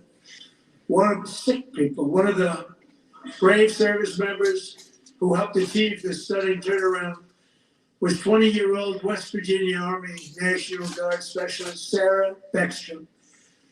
After a 4-month deployment, she voluntarily extended her service. Her rank was going to be lifted. She was doing so well. They were so proud of her. But the very next day, she was on patrol near the White House when she was ambushed and shot in the head by a terrorist monster from Afghanistan. Shouldn't have been in our country. And all because she wore the uniform of our nation, she was shot. He traveled here because he didn't like people wearing our uniform. He was sick and deranged, shouldn't have been in our country. Sarah Beckstrom died in order to defend our capital, and we are honored to be joined by her wonderful parents, Gary and Evelyn. Your daughter was a true American patriot, and she will be greatly missed. She was a great person. I saw reports on her. They've never seen anything like it.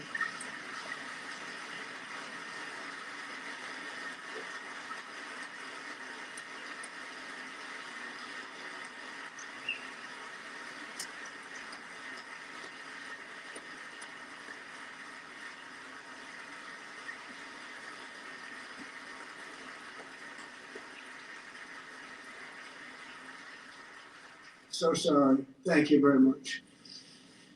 A great young lady. I saw reports that were like, perfect. She's perfect. Serving alongside Sarah that day was Staff Sergeant Andrew Wolf. The terrorist shot Andrew in the head, and no one thought he could possibly make it. The two of them, Sarah and Andrew, both shot violently in the head. Neither was expected to make it. They weren't even given a chance, except his wonderful mother, named Melody, who I spoke to the same night, and she was so positive.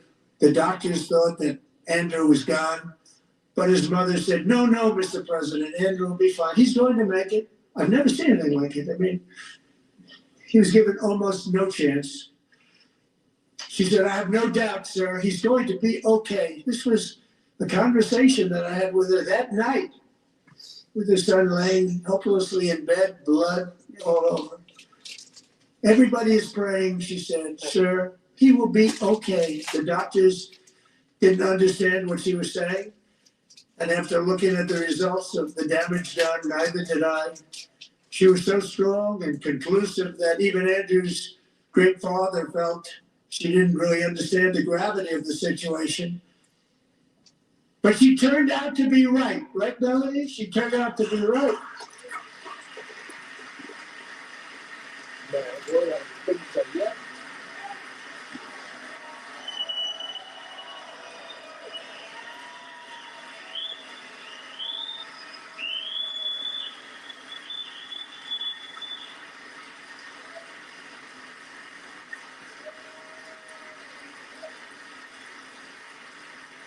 Này nó cay cay em ơi.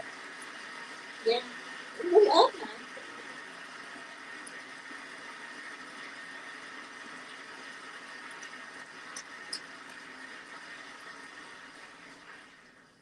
Amazing, actually. I said, where does this woman come from? She's the most positive person I've ever met. With God's help, Andrew has battled back from the edge of death, and we're talking about the edge of death, on his way to a miraculous recovery. He's got a little work to do, but he's doing great. Nice to see you. He's a good-looking guy. Nice to see you. Thanks, Andrew. Thank you very much.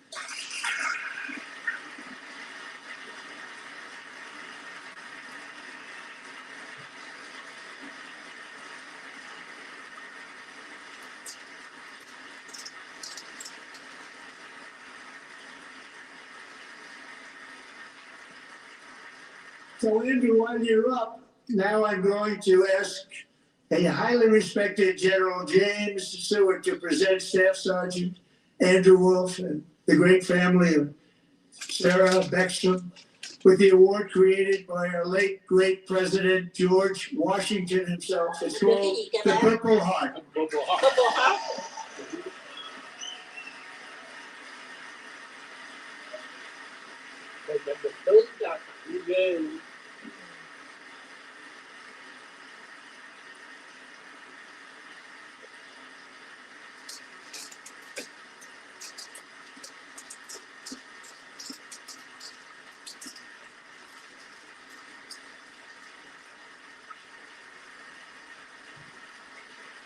Giữ hết chứ.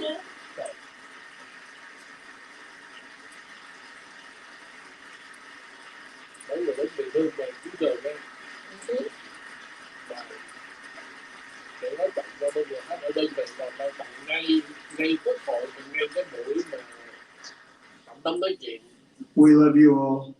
Love you. Love you too, Tổng. We're proudly restoring safety for We love you Americans too, at home. sir. We are I'm also willing to die for you. restoring security for Please save Americans America. abroad.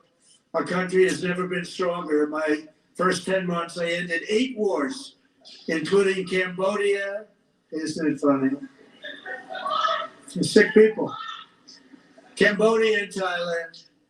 Pakistan and India would have been a nuclear war. 35 million people said the Prime Minister of Pakistan would have died if it were not for my involvement. Kosovo, Mà and cô Serbia, review mệt mỏi quá hả? Israel and Iran, Egypt and Ethiopia, Armenia and Azerbaijan, the Congo and Rwanda, and of course the war in Gaza, which proceeds at a very low level. It's just about there. And I want to thank Steve Witkoff and Jared Kushner for your help. Thank you, Steve. Thank you, Jared.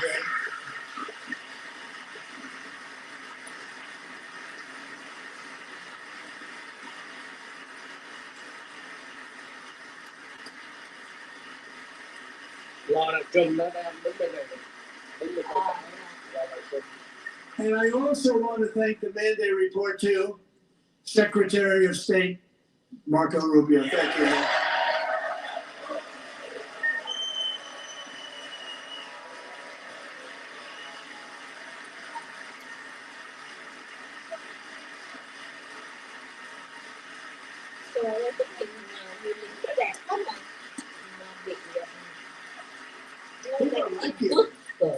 You know, Marco got 100% of the votes when he was in government. I think our next one was about 54%. And some of the Democrats are now saying, I can't believe we approved that guy. And he said it's an honor that they feel that way, right, Marco? You have done a great job, great Secretary of State. I think you'll go down as the best of it.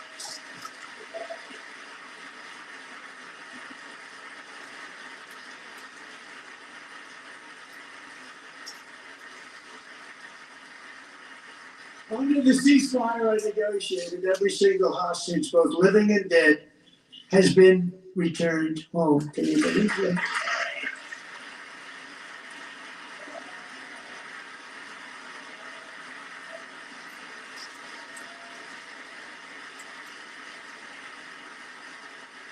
Nobody thought it was possible. Nobody thought that was possible. Both living and dead. And those parents who had a dead son, their boy, they'd always tell me their boy, they wanted him as much as though he were living. It was an amazing period of time. They came back, and well, we got all of the living hostages back, and many, many before then, but I always said those last 20 are going to be very tough, but we got many, many more, hundreds. But I said those last 20 are going to be tough. We got them back, but we only got back 14 or 15 of the dead of the 28. And believe it or not, Hamas worked along with Israel, and they dug, and they dug, and they dug. It's a tough thing to do, going through bodies all over, passing up 100 bodies sometimes for each one that they found. Tough job. And they finally got it back to 27. And then Steve and Jared, they got it back to 28. They found all 28. Nobody thought that was possible, but we did it. And I remember the family of the 28. They were so grieved, but they were so happy as it's possible to be. They had their boy back. The mother said, "Sir, we have our boy back." What a period of time that was, but we got them all back. So thank you both very much.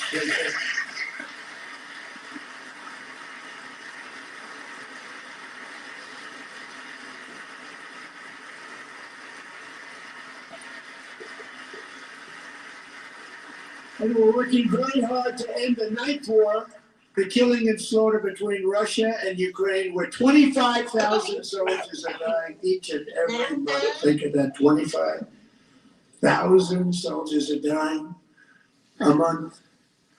A war which would have never happened if I were president. Would have never happened. As president, I will make peace wherever I can, but I will never hesitate to confront threats to America wherever we must. That's why in a breakthrough operation last June, the United States military obliterated Iran's nuclear weapons program with an attack on Iranian soil known as Operation Midnight Hammer.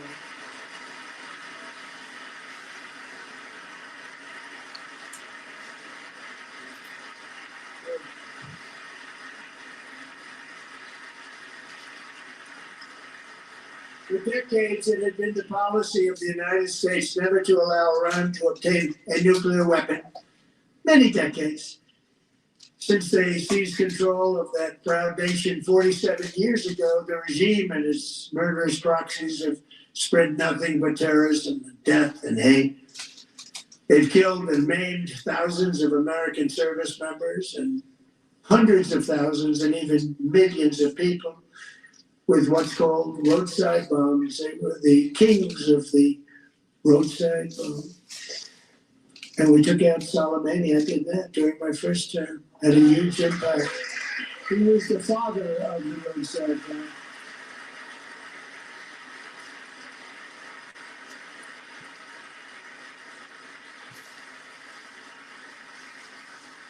And just over the last couple of months with the protests, they've killed at least, it looks like 32,000 protesters, 32,000 protesters in their own country. They shot them and hung them.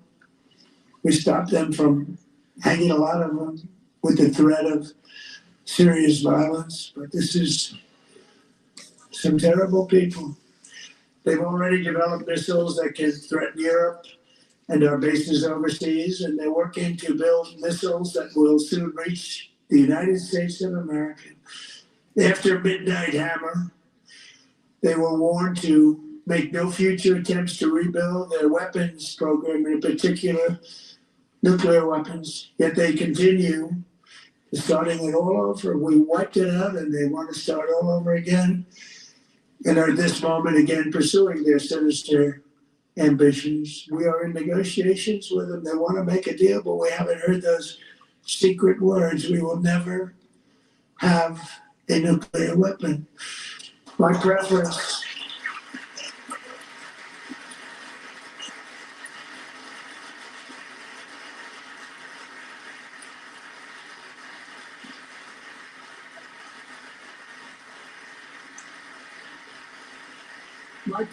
is to solve this problem through diplomacy. But one thing is certain, I will never allow the world's #1 sponsor of terror, which they are by far, to have a nuclear weapon. Can't let that happen.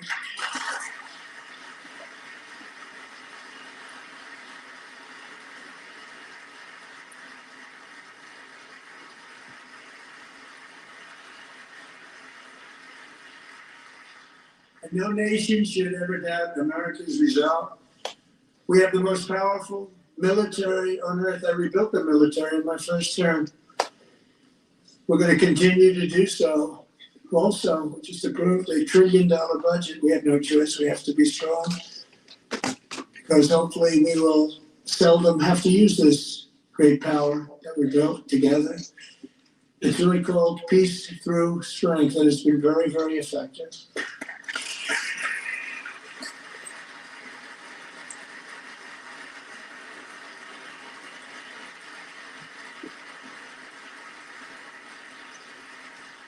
So thanks to Republicans in Congress who are investing that record number of dollars, have no choice, in the United States Armed Forces. Also creating a lot of jobs, but we're not even doing it for that reason. Because as I said, we have more jobs, more people working today than ever before in the history of our country. And NATO countries are friends and allies. They are. There are friends and there are allies that just agreed at my very strong request to pay 5% of GDP for military defense rather than the 2%, which they weren't paying. We were paying almost all of that. Now they're paying 5 as opposed to not paying 5.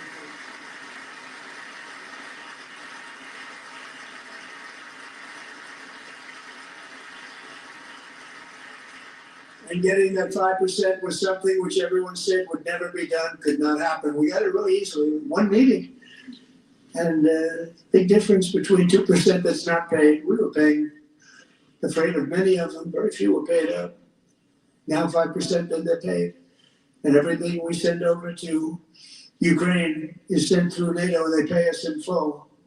They pay us totally in full.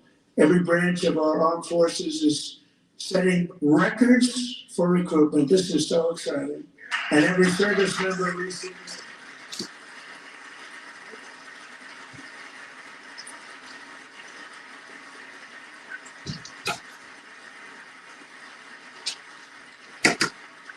And every service member recently received a warrior dividend of $1,776.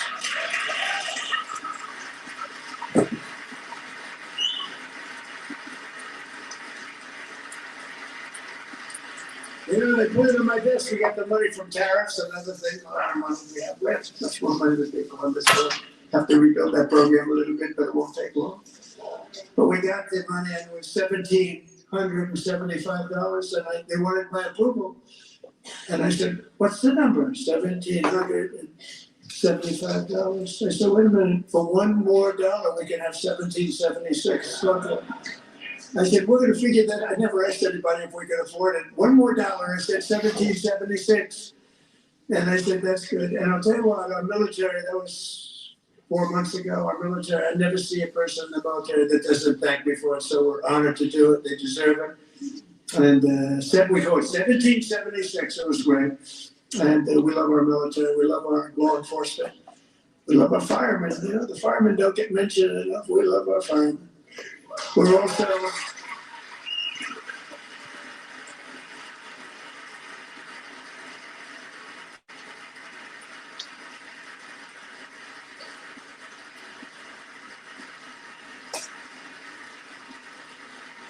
restoring American security and dominance in the Western Hemisphere, acting to secure our national interests and defend our country from violence, drugs, terrorism, and foreign interference. For years, large swaths of territory in our region, including large parts of Mexico, really large parts of Mexico, have been controlled by murderous drug cartels.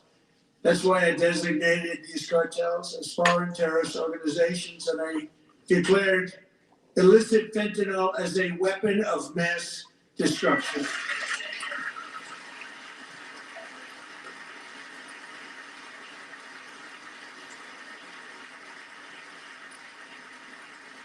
And with our new military campaign, we have stopped record amounts of drugs coming into our country and virtually stopped it completely coming in by water or sea. You probably noticed that. We very seriously damaged their fishing industry also. Nobody wants to go fishing anymore. We've also taken down one of the most sinister cartel kingpins of all. You saw that yesterday. In January,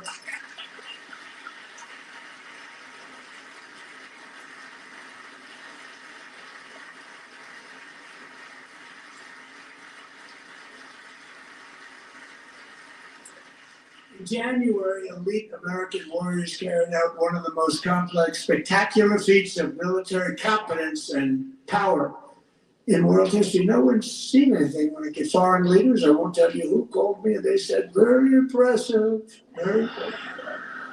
They couldn't believe, they all watched. They saw what happened. This is a different fighting force than we had years ago when we fought to tie. You know, it's a great fighting force. I'm so proud of it. Look at Space Force. Space Force is my baby. As we did that, my baby is becoming so important.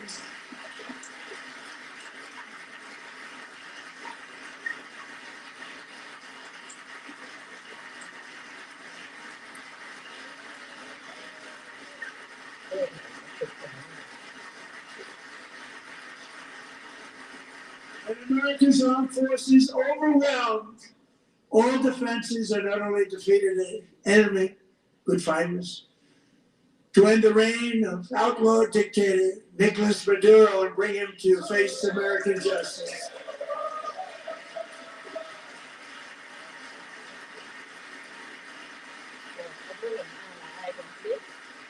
This was an absolute colossal victory for the security of the United States, and it also opens up a bright new beginning for the people of Venezuela. We're working closely with the new president of Venezuela, Delcy Rodriguez, to unleash extraordinary economic gains for both of our countries and to bring new hope to those who have suffered so terribly. They really did suffer. With us tonight is Alejandro Gonzalez. He grew up in a tight-knit Venezuelan family and was especially close to her beloved uncle Enrique. But after Enrique ran for office and opposed Maduro, he was kidnapped by Maduro's security forces and thrown into the regime's really infamous prison in Caracas. Alejandro feared she would never see her uncle again. She feared for her own life also. But since the raid, we have worked with the new leadership, and they have ordered the closure of that vile prison and released hundreds of political prisoners already, with more to come. Alejandro, I'm pleased to inform you that not only has your uncle been released, but he is here tonight. We brought him over to celebrate his freedom with you in person. Enrique, please come down. No.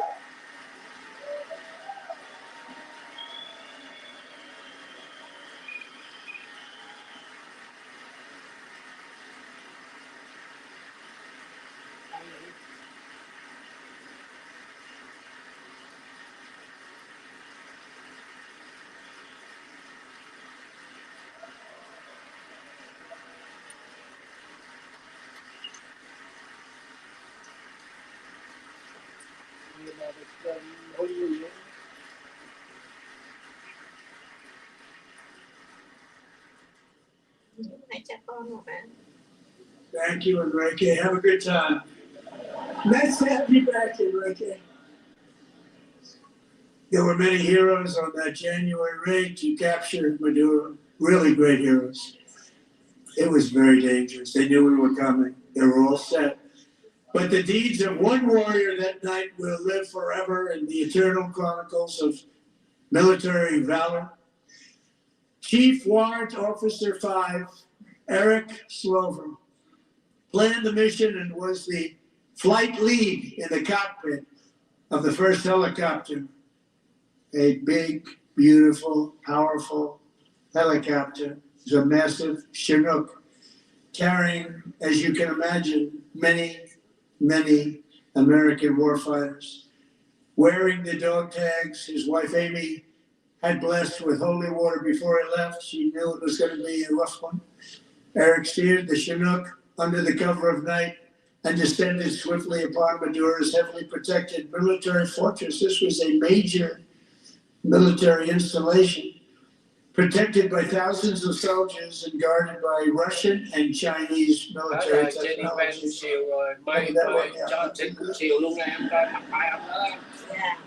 While preparing to land, enemy machine guns fired from every angle, and Eric was hit very badly in the leg and hit one bullet after another. He absorbed 4 agonizing shots, shredding his leg into numerous pieces. And yet, despite the fact that the use of his legs was vital to successful helicopter flight, legs are the most important part of flying a helicopter. To deliver the many commandos who would capture and detain Maduro was the only thing Eric was thinking about. Then, even as he was gushing blood, which was flowing back down the aisle, the helicopter lands at a steep angle. The machine guns stood right in front of him. They were right in front of him, 2 machine gunners who escaped the wrath of the previous planes. Eric maneuvered his helicopter with all of those lives and souls to face the enemy and let his gunners eliminate the threat. Turned the helicopter around so the gunners could take care of business, saving the lives of his fellow warriors from what could have been a catastrophic crash deep in enemy territory. Only after safely landing the helicopter with all the warriors aboard in the exact right spot, which was vital to the mission, probably would have happened. Maybe cancel the mission if that didn't happen. Eric told his co-pilot, also wounded, but not as gravely, to take over. I'm about ready to pass out. The success of the entire mission and the lives of his fellow warriors hinge on Eric's ability to take searing pain. It was unbelievable what's happened to his legs. Of the bullets and keep on flying and landing. People knew what was happening. Everybody in the back of the helicopter knew because they saw the blood pouring down the aisle. Chief Warrant Officer Slover is still recovering from his serious wounds, but I'm thrilled to say that he is here tonight with his wife Amy, Eric, and Amy. Come on in.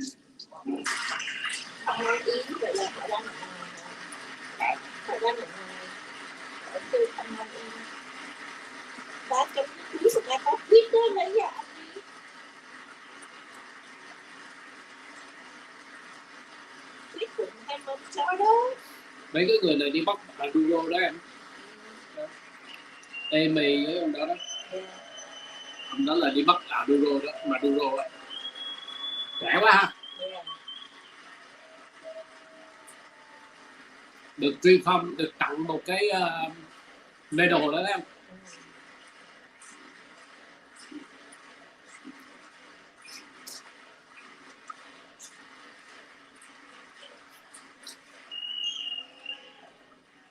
Đảng Dân Chủ nó quên. So we have a surprise, Eric and Amy.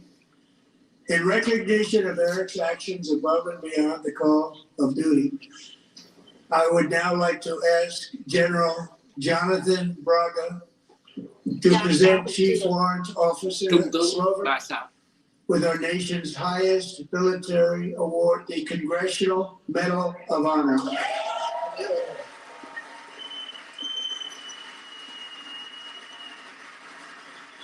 Wow, cho tôi cổ luôn. Đúng là lính hay cho mặt nghiêm nghị hơn. Lính rồi. Có một cái bằng Apple, một bằng dù, cánh dù nữa đó, Apple nào.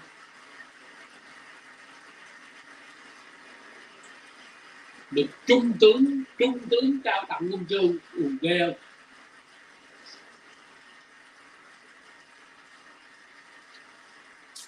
Joe Biden mà nó đừng có cà chớn giờ này, anh Lương Xuyên Việt cũng là đeo 3 sao giống như ông đó. Yeah, seniority của anh Lương Xuyên Việt là bằng 3 sao giống như vậy. Má cái thằng xuất nhập Joe Biden nói tới là tức.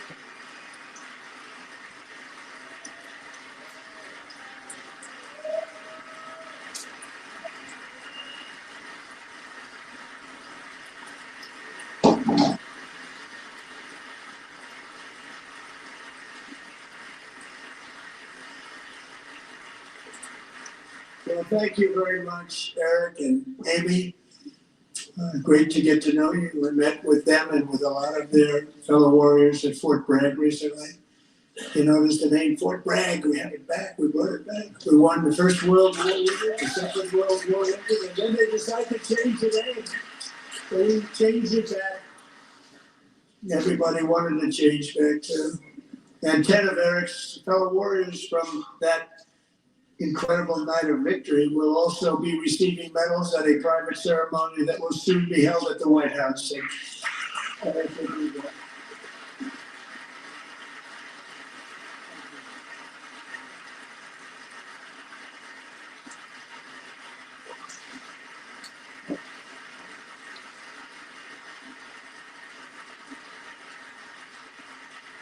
Bố thấy mình có chắc về ai cũng đau tay. Thank you. That's a big one. Tonight we celebrate many tributes to the American patriots, but there is one last living legend to honor before we go. He is one more heroic American aviator, Navy fighter pilot. Royce Williams served in World War II, Korea, Vietnam, flying more than 220 missions. In the skies over Korea in 1952, Royce was in the dogfight of a lifetime, legendary dogfight.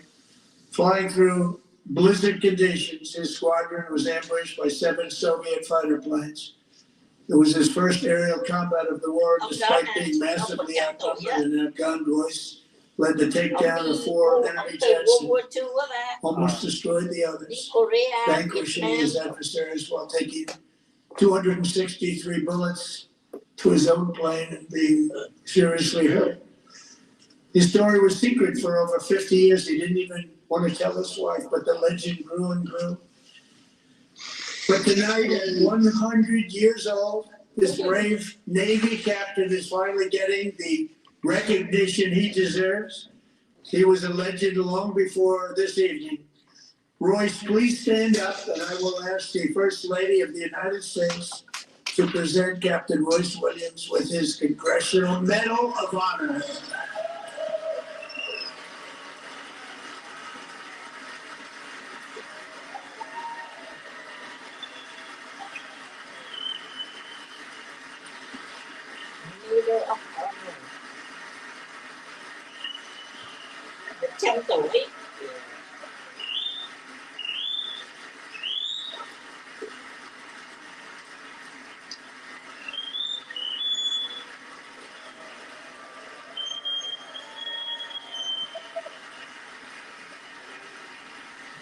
Nói ổng đi World War II là sao? Korea rồi thì được. Chứ bây giờ em tính đi World War II end of 1945, right? 45, 55, 65, 75, 85, 95, 2005, 2005. Và bao nhiêu năm? Bây giờ bạn đếm lại, bạn đếm lại đầu ngón tay.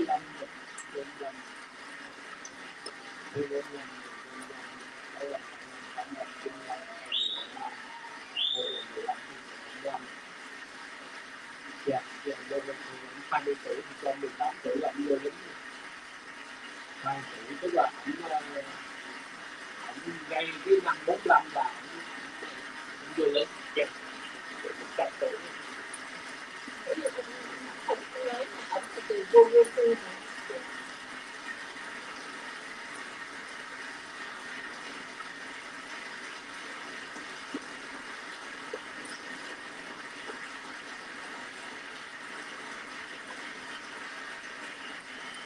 Ngoài gọi đi rồi, sit down. Rửa ngoài à? Rửa tối nay giờ đó là hai tay này đau hết rồi. Đỏ tay lên hết.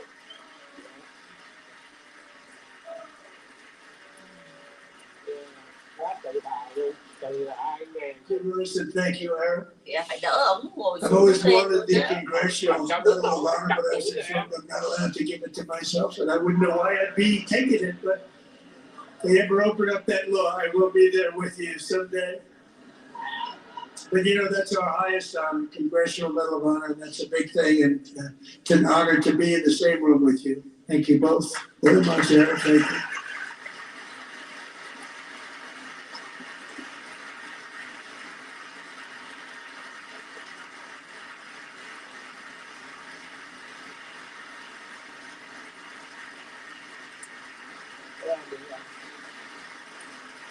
Thank you.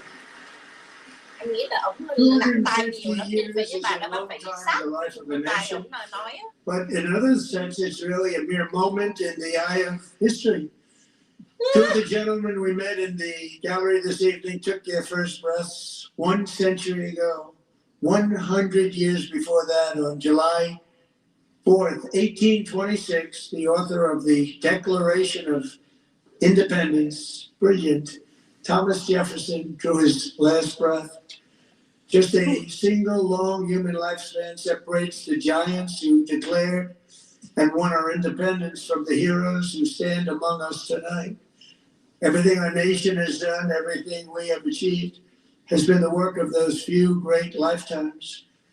In those brief chapters, Americans built this nation from 13 humble colonies into the pinnacle of human civilization and human freedom, the strongest, wealthiest, most powerful, most successful nation in all of history. Americans ventured out across the daunting, dangerous continent. We carved paths through an unforgiving wilderness, settled a boundless frontier, and tamed the beautiful but very, very dangerous Wild West. From empty marshes and wide open plains, we raised up the world's greatest cities Together we mastered the world's mightiest industries and shattered history's monstrous tyrannies. And we liberated millions from the chains of fascism, communism, oppression, and terror. Americans lifted humanity into the skies on the wings of aluminum and steel. And then we launched mankind into the stars on rockets powered by sheer American will and unyielding American pride. We wired the globe with our ingenuity. We captivated the planet with American culture. And now we are pioneering the next great American breakthroughs that will change the entire world. All of this and so much more is the enduring legacy, unmatched glory of the hardworking patriots who built and defended this country and who still carry the hopes and freedoms on all of humanity's backs. For years they were forgotten, betrayed, and cast aside. But that great betrayal is over and it will never be forgotten again. Because when the world needs courage, daring, vision, and inspiration, it is still turning to America. And when God needs a nation to work these miracles, He knows exactly who to ask. There is no challenge Americans cannot overcome, no frontier too vast for us to conquer, no dream too bold for us to chase, no horizon too distant for us to claim. For our destiny is written by the hand of providence, and these first 250 years were just the beginning. From the rugged border towns of Texas to the heartland villages of Michigan, from the sun-kissed shores of Florida to the endless fields of the Dakotas, and from the historic streets of Philadelphia to right here in our nation's capital, Washington, D.C., the golden age of America is upon us. The revolution that began in 1776 has not ended.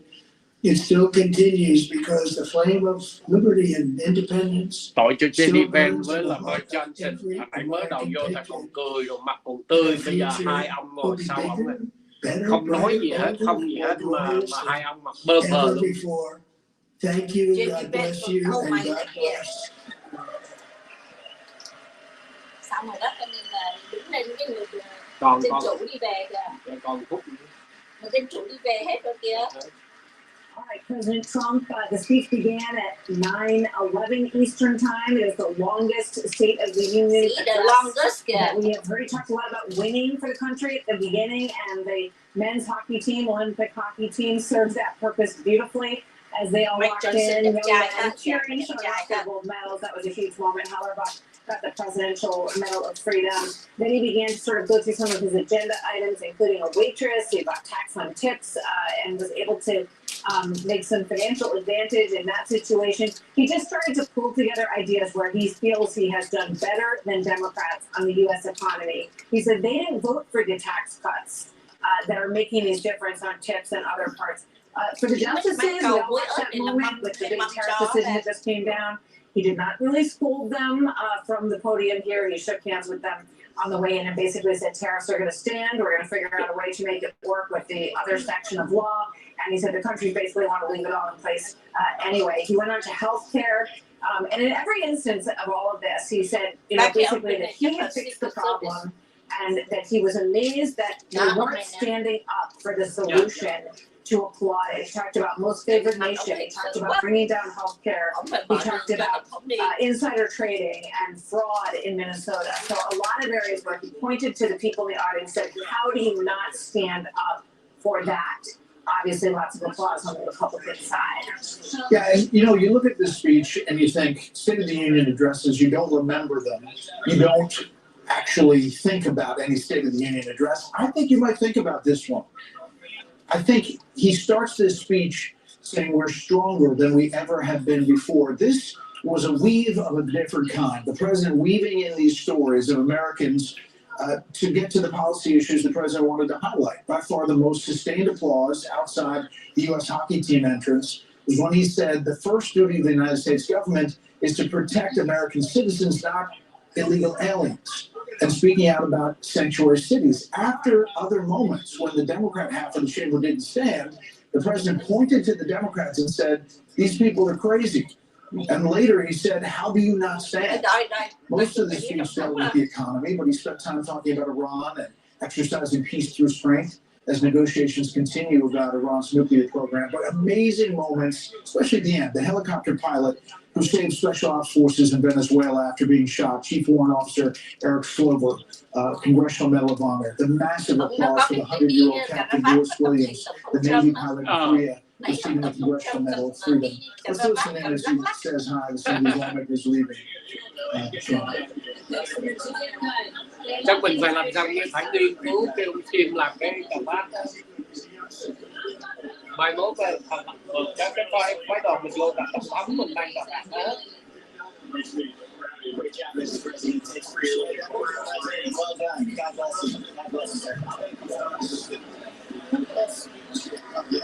Ray, you talked about this speech.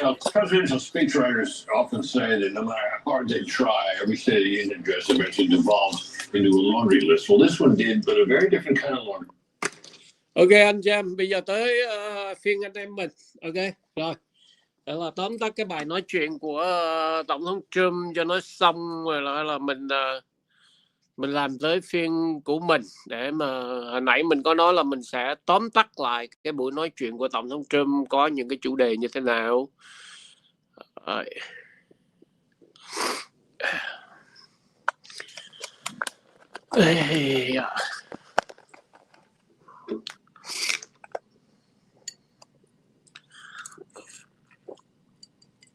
Hồi nãy có một anh chị em nói là anh Huy Đức về tới nhà mau quá vậy chứ không phải 8 giờ mới về tới nhà.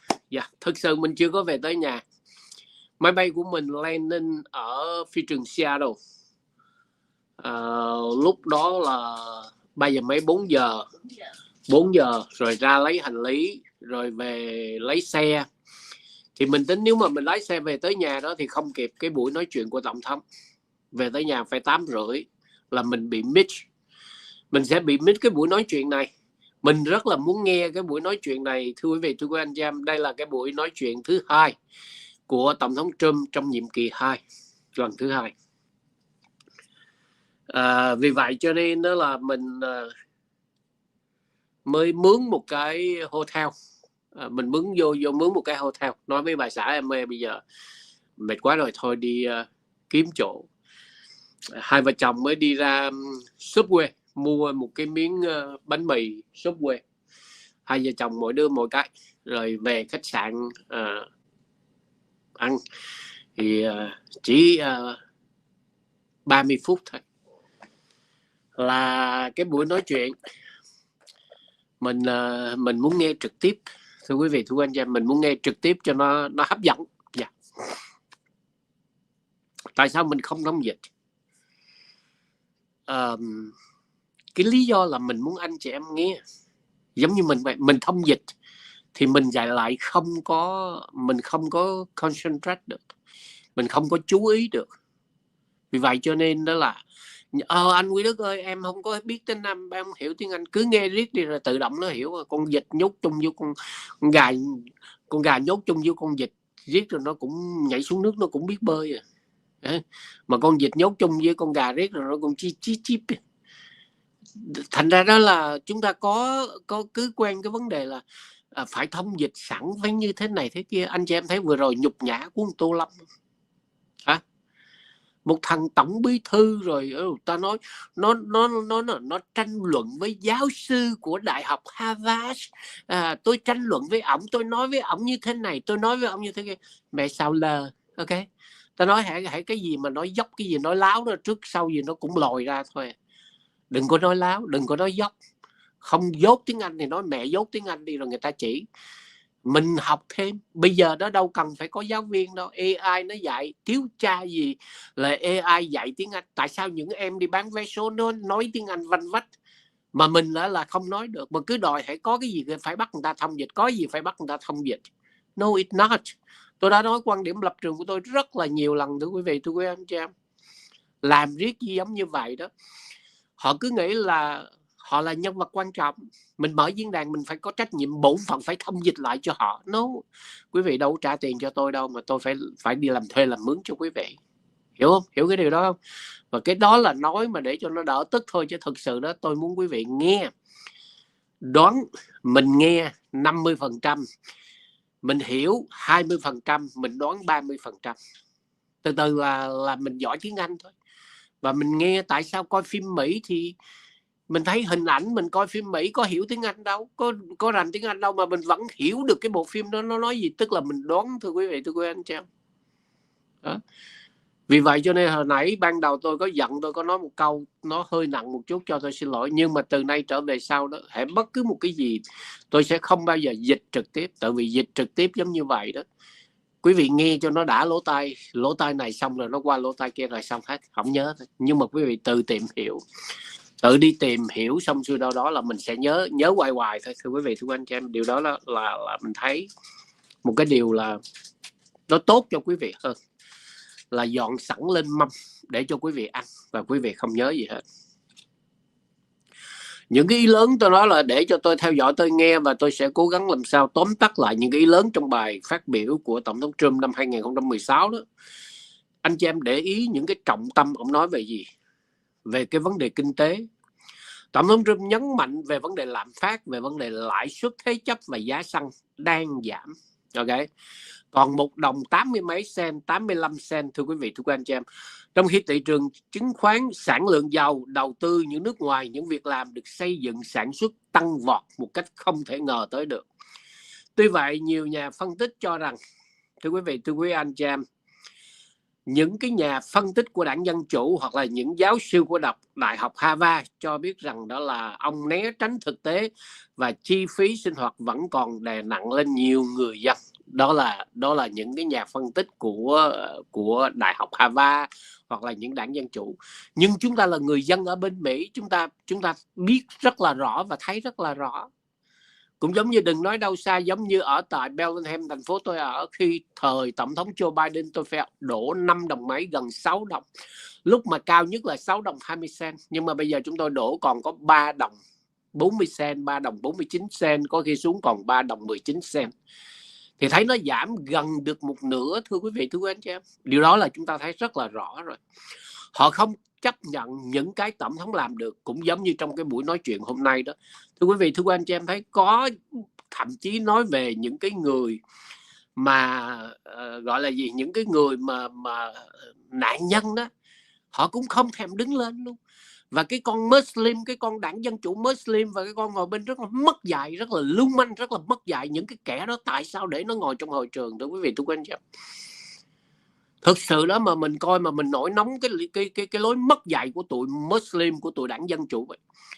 Thậm chí mà Tổng thống Trump nói là cái bọn này, cái đám này là crazy, they are crazy people. Và nhiều lần ông nói, mà Tổng thống Trump nói còn rất nhẹ đó. Nếu mà tôi nói là cái đám này đó, nguyên một cái đám ngồi chỉ nè, tụi nó là handicap, tụi nó đi xe lăn tới đây cho nên nó không đứng lên được. Thành ra thông cảm đi, phải nói giống như vậy á, phải chửi vô mặt tụi nó giống như vậy mới được. Chứ còn nó tại sao tụi nó không đứng lên nhẹ nhàng quá?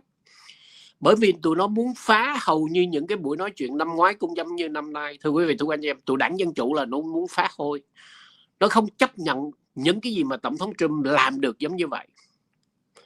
Thưa quý vị, thưa anh chị em, trong cái bối cảnh chính trị đó, bài diễn văn của Tổng thống được xem là một cái bước then chốt để củng cố ủng hộ cho cử tri bầu cử giữa nhiệm kỳ, khi toàn bộ 435 ghế Hạ viện và khoảng 1/3 Thượng viện sẽ phải bầu lại. Và đảng Dân Chủ kỳ vọng rằng họ sẽ giành lại kiểm soát quốc hội.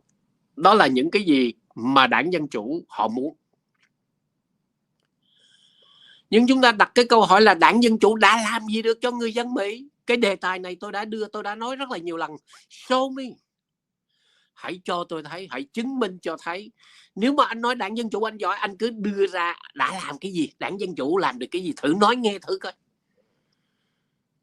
Hả? Cái policy của họ, cái brand của họ, cái policy của họ, cái kế hoạch chương trình của họ, hate Trump, chửi Trump, Detroit America. That's it. Đảng Dân Chủ cái mục đích đầu tiên là gì? Trong cái schedule của họ là hủy hoại nước Mỹ, tức là Detroit America. Thứ hai là hate Trump. Thứ ba là chửi Trump. That's all. Ngoài ra họ không làm được một cái gì cho đất nước Mỹ, cho người dân Mỹ cả. Thậm chí khi mà Tổng thống Trump tấn công và bắt cái tên tội phạm ma túy Maduro, họ lại binh vực Maduro, họ yêu cầu Tổng thống Trump là phải thả ra. Đó, thưa quý vị, thưa quý anh chị em, những cái điều đó chúng ta thấy rất là rõ ràng giống như vậy. Làm sao để mà đảng Dân Chủ nó không thể giành lại ở lưỡng viện Quốc hội, kể cả Hạ viện hay Thượng viện, ở cái midterm này.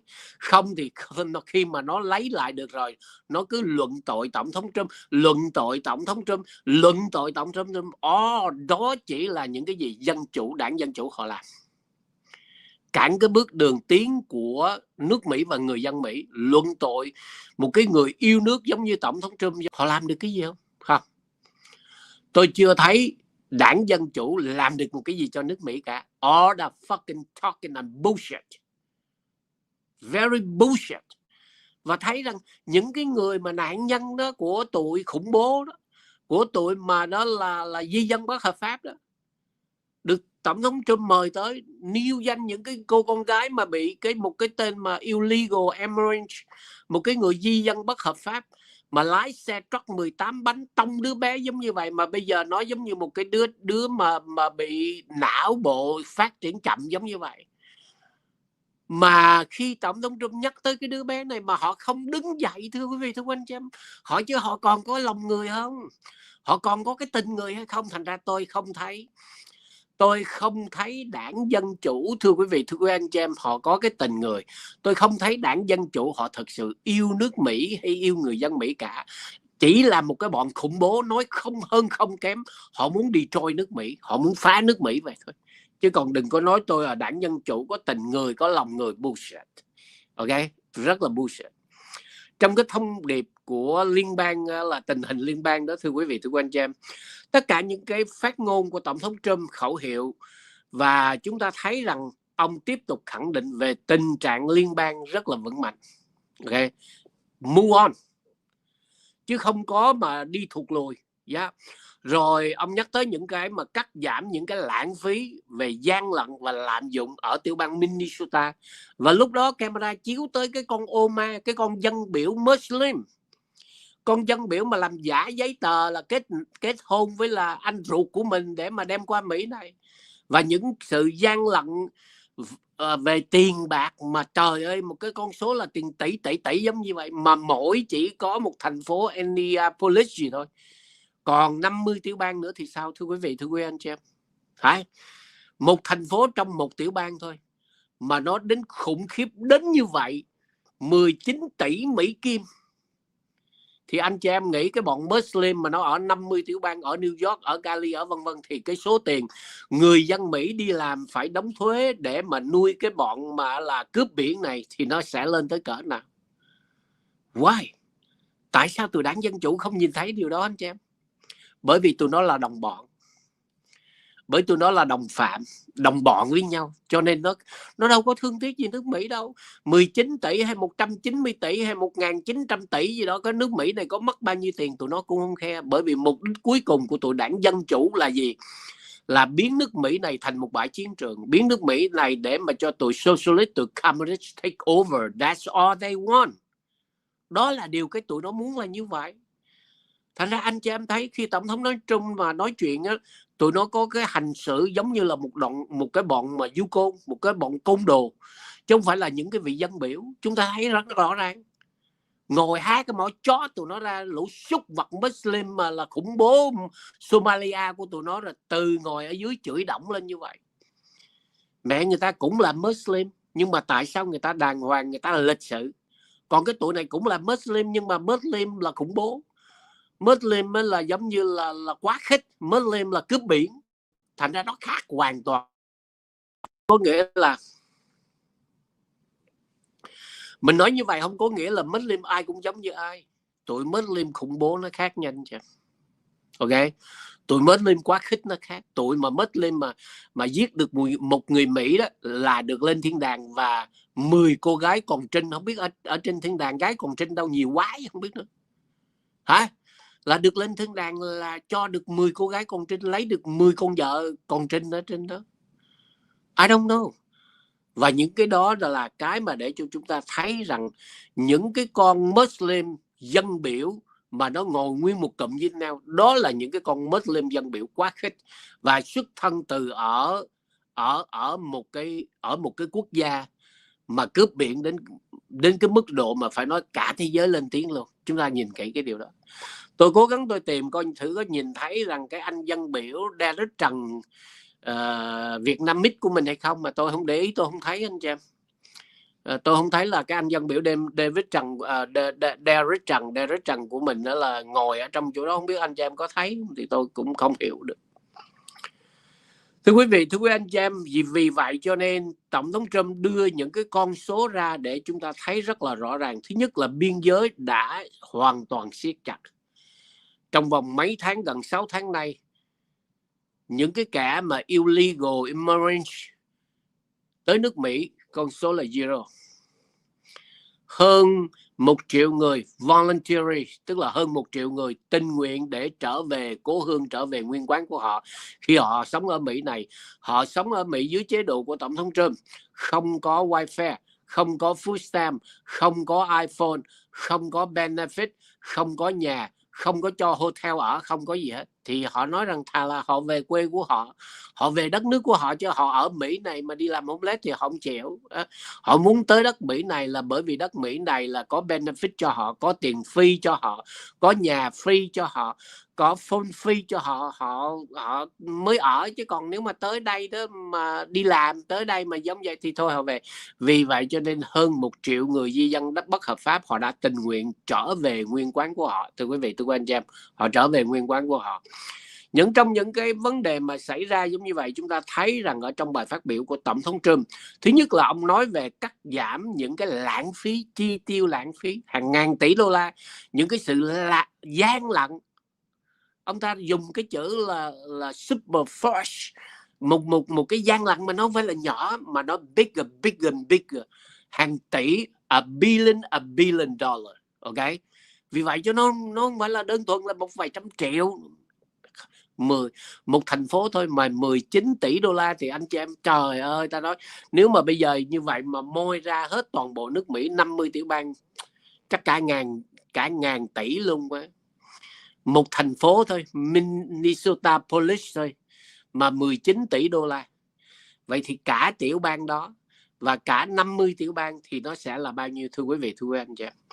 Vì vậy cho nên những cái sự lạm dụng, những cái sự gian lận cần phải, kể như là Tổng thống Trump nói là phải siết chặt lại, phải điều tra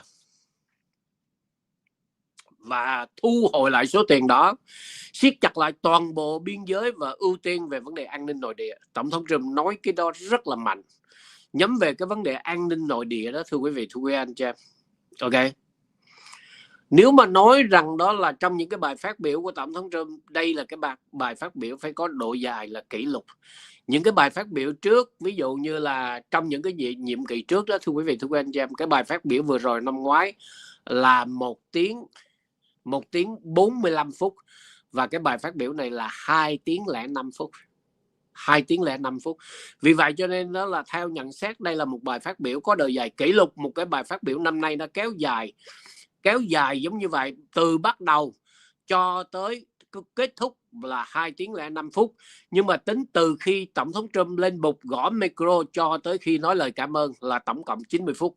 Được ghi nhận là một trong những bài mà State of the Union dài nhất kể từ khi thập niên năm 1960 tới bây giờ, hơn những vị tổng thống khác.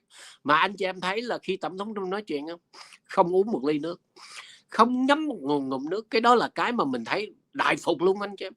Trời ơi, mình nói chuyện khoảng chừng 1 tiếng đồng hồ mình phải có nước, còn không thôi miệng mình nó khô, nó cứng, cái lưỡi mình nó đơ ra luôn. Mà ông nói chuyện 2 tiếng mà không uống một miếng nước, không nghĩ. Và cái đặc biệt là gì? Không nhìn giấy. Bởi vì mình thấy rất là lạ là tại sao cái ý tưởng của ông cứ liên tục hết cái này, làm sao ông sắp xếp được và ông nhớ tên hết mọi người, từ người này qua người kia, từ người kia qua người nọ, và đầy đủ để mà trao tặng những cái huy chương cho những cái người là quân nhân giống như vậy, hoặc là những người nạn nhân giống vậy, mà ông nhớ hết từng tên từng người. Phải nói rằng Tổng thống Trump cho tới cái tuổi này ông là 79 tuổi rồi phải không ạ?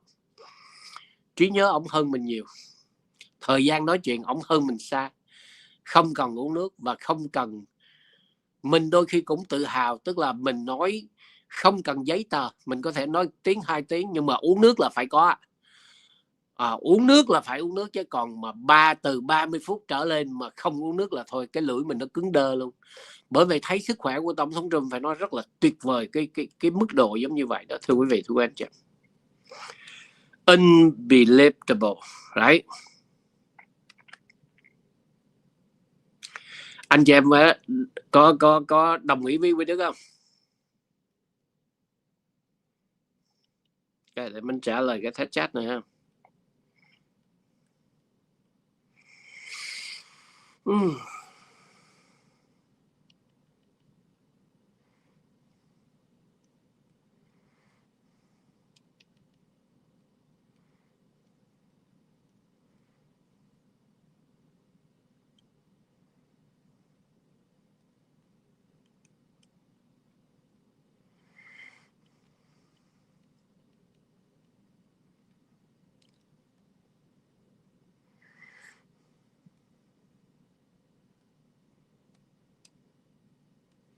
Ok, rồi. Thưa quý vị, thưa quý anh chị em, vì vậy cho nên đó là, nhưng mà ông nói đó là chưa có hết ấy. Anh chị em biết đó là đúc kết của Tổng thống Trump thường có một cái đuôi, hầu như bài phát biểu nào cũng giống nhau ấy. Together, chúng ta sẽ làm cho nước Mỹ vững mạnh trở lại. Together, chúng ta sẽ làm cho nước Mỹ healthy again. Together, chúng ta sẽ làm cho nước Mỹ đó là được tôn trọng trở lại. Đó mới là cái bài đúc kết. Thành ra khi lúc này đó là giống như hết giờ, ông chỉ nói là cảm ơn thôi. Kể cả cái God bless you and God bless America, ông cũng không có giờ luôn nữa. Ông tại vì nó quá giờ rồi, là cắt ngang ngay cái khúc đó, chỉ có lời cảm ơn rồi là hết thôi. Chứ đúng ra tất cả những bài phát biểu của Tổng thống Trump bao giờ cũng cái đuôi cũng rất là có hậu. Sau những cái mà together chúng ta như thế này, together chúng ta sẽ là make America great again, God bless you, God bless America. Đó là cái câu đúc kết trong cái kiểu nói chuyện của Tổng thống Trump. Nhưng mà hôm nay đó là ông đi quá giờ. Hôm nay ông đi hơn 2 tiếng đồng hồ giống như vậy, cho nên cái bài kết của Tổng thống Trump không giống như mọi lần trước, thưa quý vị, thưa anh em. Và hôm nay khi mà Tổng thống nói chuyện, những cái nhân vật mà Tổng thống Trump mời tới tòa Bạch Cung, đặc biệt là cái team hockey của America, theo như là trong những cái bài nói chuyện đó là 42 năm trường ròng rã, cái đội hockey của Mỹ mới đánh bại Canada. Và anh chị em biết trong cái Olympic lần này đó là cái trận cuối cùng là hockey của United States gặp Canada, phải không ạ? Gặp mấy quốc gia lần hay sao đó, mà cuối cùng là Canada đó là đi về, và hockey của Mỹ là lãnh được cái huy chương vàng. Thành ra đó là một cái lịch sử. Tổng thống Trump mới mời cái team, cái hockey team tới.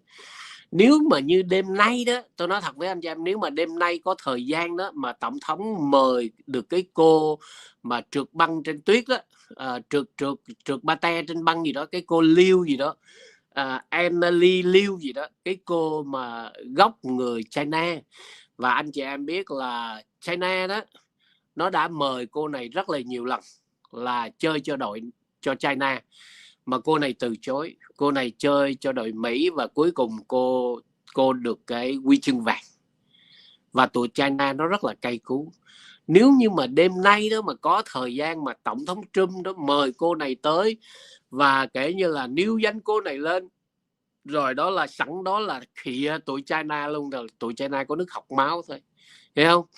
Nếu giống như Tổng thống Trump nói ở đây là những nhân tài và đây là những người gốc là từ China, mà tại sao đó là họ đến Mỹ và họ chơi cho người Mỹ, họ sanh con cái ở Mỹ và trở thành những người Mỹ. Bởi vì sao? Bởi vì Mỹ là một cái dream America. Bấy nhiêu đó là chơi tụi China là nó ói máu luôn thôi. Mà cái tính Tổng thống Trump đó là cái tính là thích cà khịa nữa. Nhưng mà rất tiếc là tối nay không có cái cô Liu đó, mà có cái team, cái team mà đó hockey đó, thì tôi nghĩ Canada chắc họ cũng giận lắm. Tôi nghĩ là Canada chắc cũng nghiến răng, cũng khó chịu lắm, thưa quý vị, thưa anh em. Ở trong suốt cái thời gian này, chúng ta thấy là từ khi Tổng thống Trump trở lại lãnh đạo Hoa Kỳ, người Mỹ chúng ta không còn phải cúi đầu nữa, không còn phải nói nhỏ nhẹ nữa, không còn phải khom lưng cúi đầu, và không cần đi ra ngoài phải che mặt giống như thời chúng ta sống dưới thời của Obama hoặc là dưới thời của Joe Biden. Và cho tới bây giờ tôi vẫn không hiểu tại sao có những người Việt Nam mang gọi là con rồng cháu tiên mà ngu giống như con bò tót. Có nhiều người Việt Nam đó là bảo rằng con rồng cháu tiên thì ít nhất phải thông minh chứ. Con rồng cháu tiên mà bây giờ đó là đội lúc con là mang cái bộ da con lừa, đội cái mão con lừa mà đi theo ủng hộ cho con lừa mà chọn mình làm con lừa, thì thật sự tôi rất là thất vọng, thưa quý vị, thưa quý anh chị em. Và mình cứ hỏi rằng đó là bây giờ anh chị em nói rằng ủng hộ cho đảng con lừa, thì cho tôi biết đảng con lừa đã làm gì được cho nước Mỹ, cho người dân Mỹ lớn mạnh. Cho tôi vài cái sample thôi, cho tôi vài cái ví dụ thôi chứ không cần nhiều. 5 hay 10 cái là để mà tôi tâm phục khẩu phục, mà cho tới bây giờ chưa có, chỉ chửi Trump thôi. Trump là thằng cà chớn, Trump là thằng như thế này, Trump là thằng như thế kia. Vậy thì hỏi lại là Bill Clinton là thằng gì? Hả? Obama là thằng gì? Joe Biden là thằng gì? Quý vị thử trả lời thử coi. Thưa quý vị, thưa quý anh. Phải nói hôm nay đó rất là mệt. Đi xa rồi mấy ngày nay diễn hành đi bộ ở dưới California nó cũng đuối rồi. Cũng mệt rồi. Rồi đi về cũng chưa về tới nhà nữa. Còn ăn bờ nằm bụi vậy đó. Bạn xóm lắc đầu luôn á, không về nhà đó. Bây giờ em ơi, đi về, nếu mà lái xe mà về tới nhà khoảng 8 giờ thì xong mất cái bài phát biểu của đại ca anh rồi. Thôi bây giờ kiếm cái khách sạn nào đó lủi mẹ nó vô, mướn cái room, ngồi mở tivi lên coi cho anh chị em coi vậy thôi. Nhưng mà khổ một cái là bà xã Bắc á, ok, bạn xóm Bắc là mỗi lần trong chỗ tổng thống nói chuyện đó, tổng thống nói chuyện hay mà người ta đứng lên, anh cũng phải đứng lên chứ không được ngồi. Hả? Mà cứ đứng lên ngồi xuống như sao chịu nổi. Vậy tôi nói khỏi ạch, không còn sức nữa, cứ đứng lên ngồi xuống, hai cái chân nó đuối rồi làm sao ạch được nữa trời. Tào lao à? Tào lao ăn mì Quảng. Trời ơi trời, chắc chết tôi luôn á. Cứ đứng lên ngồi xuống kiểu đó rồi, vậy là sao còn sức được, thưa quý vị, thưa quý anh chị em, đúng không? Anh giao cho Quy Đức cái vấn đề là chầu Hồng, Quy Đức nói đúng đó, phải dưỡng sức rồi, là nó có sức rồi mới là cành đùng được chứ. Trời ơi, xong cái bài phát biểu của ổng là mình là ngồi bệt xuống ghế salon luôn thôi, chứ còn sức đâu mà làm gì nữa. Right. Công nhận hôm nay mình bật thiệt anh em. Cái lúc mà cái con bánh Liêm mà nó chỏng mỏ, nó chỉ nó chửi tổng thống Trump, mình tức đến nỗi muốn cầm cái phone chọi vô cái tivi luôn. Thiết là cái tivi của khách sạn sợ nó bắt đền mình, chứ ở nhà chắc mình đập luôn cái computer, mất dạy luôn. Mình thiết là cái tình luôn. Ok anh chị em, rồi cảm ơn quý bà quý anh chị em rất là nhiều, thank you. Và bây giờ chắc mình cũng phải đi nghỉ ngơi, rồi mai mới là lái xe về nhà. Mai cứ là từ từ đi chợ, đi kiếm gì ăn buổi sáng, rồi xong đi chợ mua ít đồ, rồi cứ từ 2 tiếng lái xe về nhà, không sao hết. Và hẹn lại quý ông bà quý anh chị em ngày mai về tới nhà rồi đó, thì mình sẽ mở diễn đàn để mời anh chị em lên bàn luận chia sẻ. Ok, mời anh chị em lên bàn luận chia sẻ về cái buổi State of the Union của tổng thống Trump ngày hôm nay. Kính chúc quý ông bà quý anh chị em, những người nào ở vùng ban ngày, chúc quý vị một ngày thật là bằng an và an toàn ra khỏi nhà và về nhà. Quý ông bà quý anh chị em ở vùng bóng tối, chúc quý vị một đêm thật là an lành, thật là hạnh phúc trong vòng tay bảo bọc và vào che của Thượng Đế. Thank you. I love you all. Bye bye anh chị em.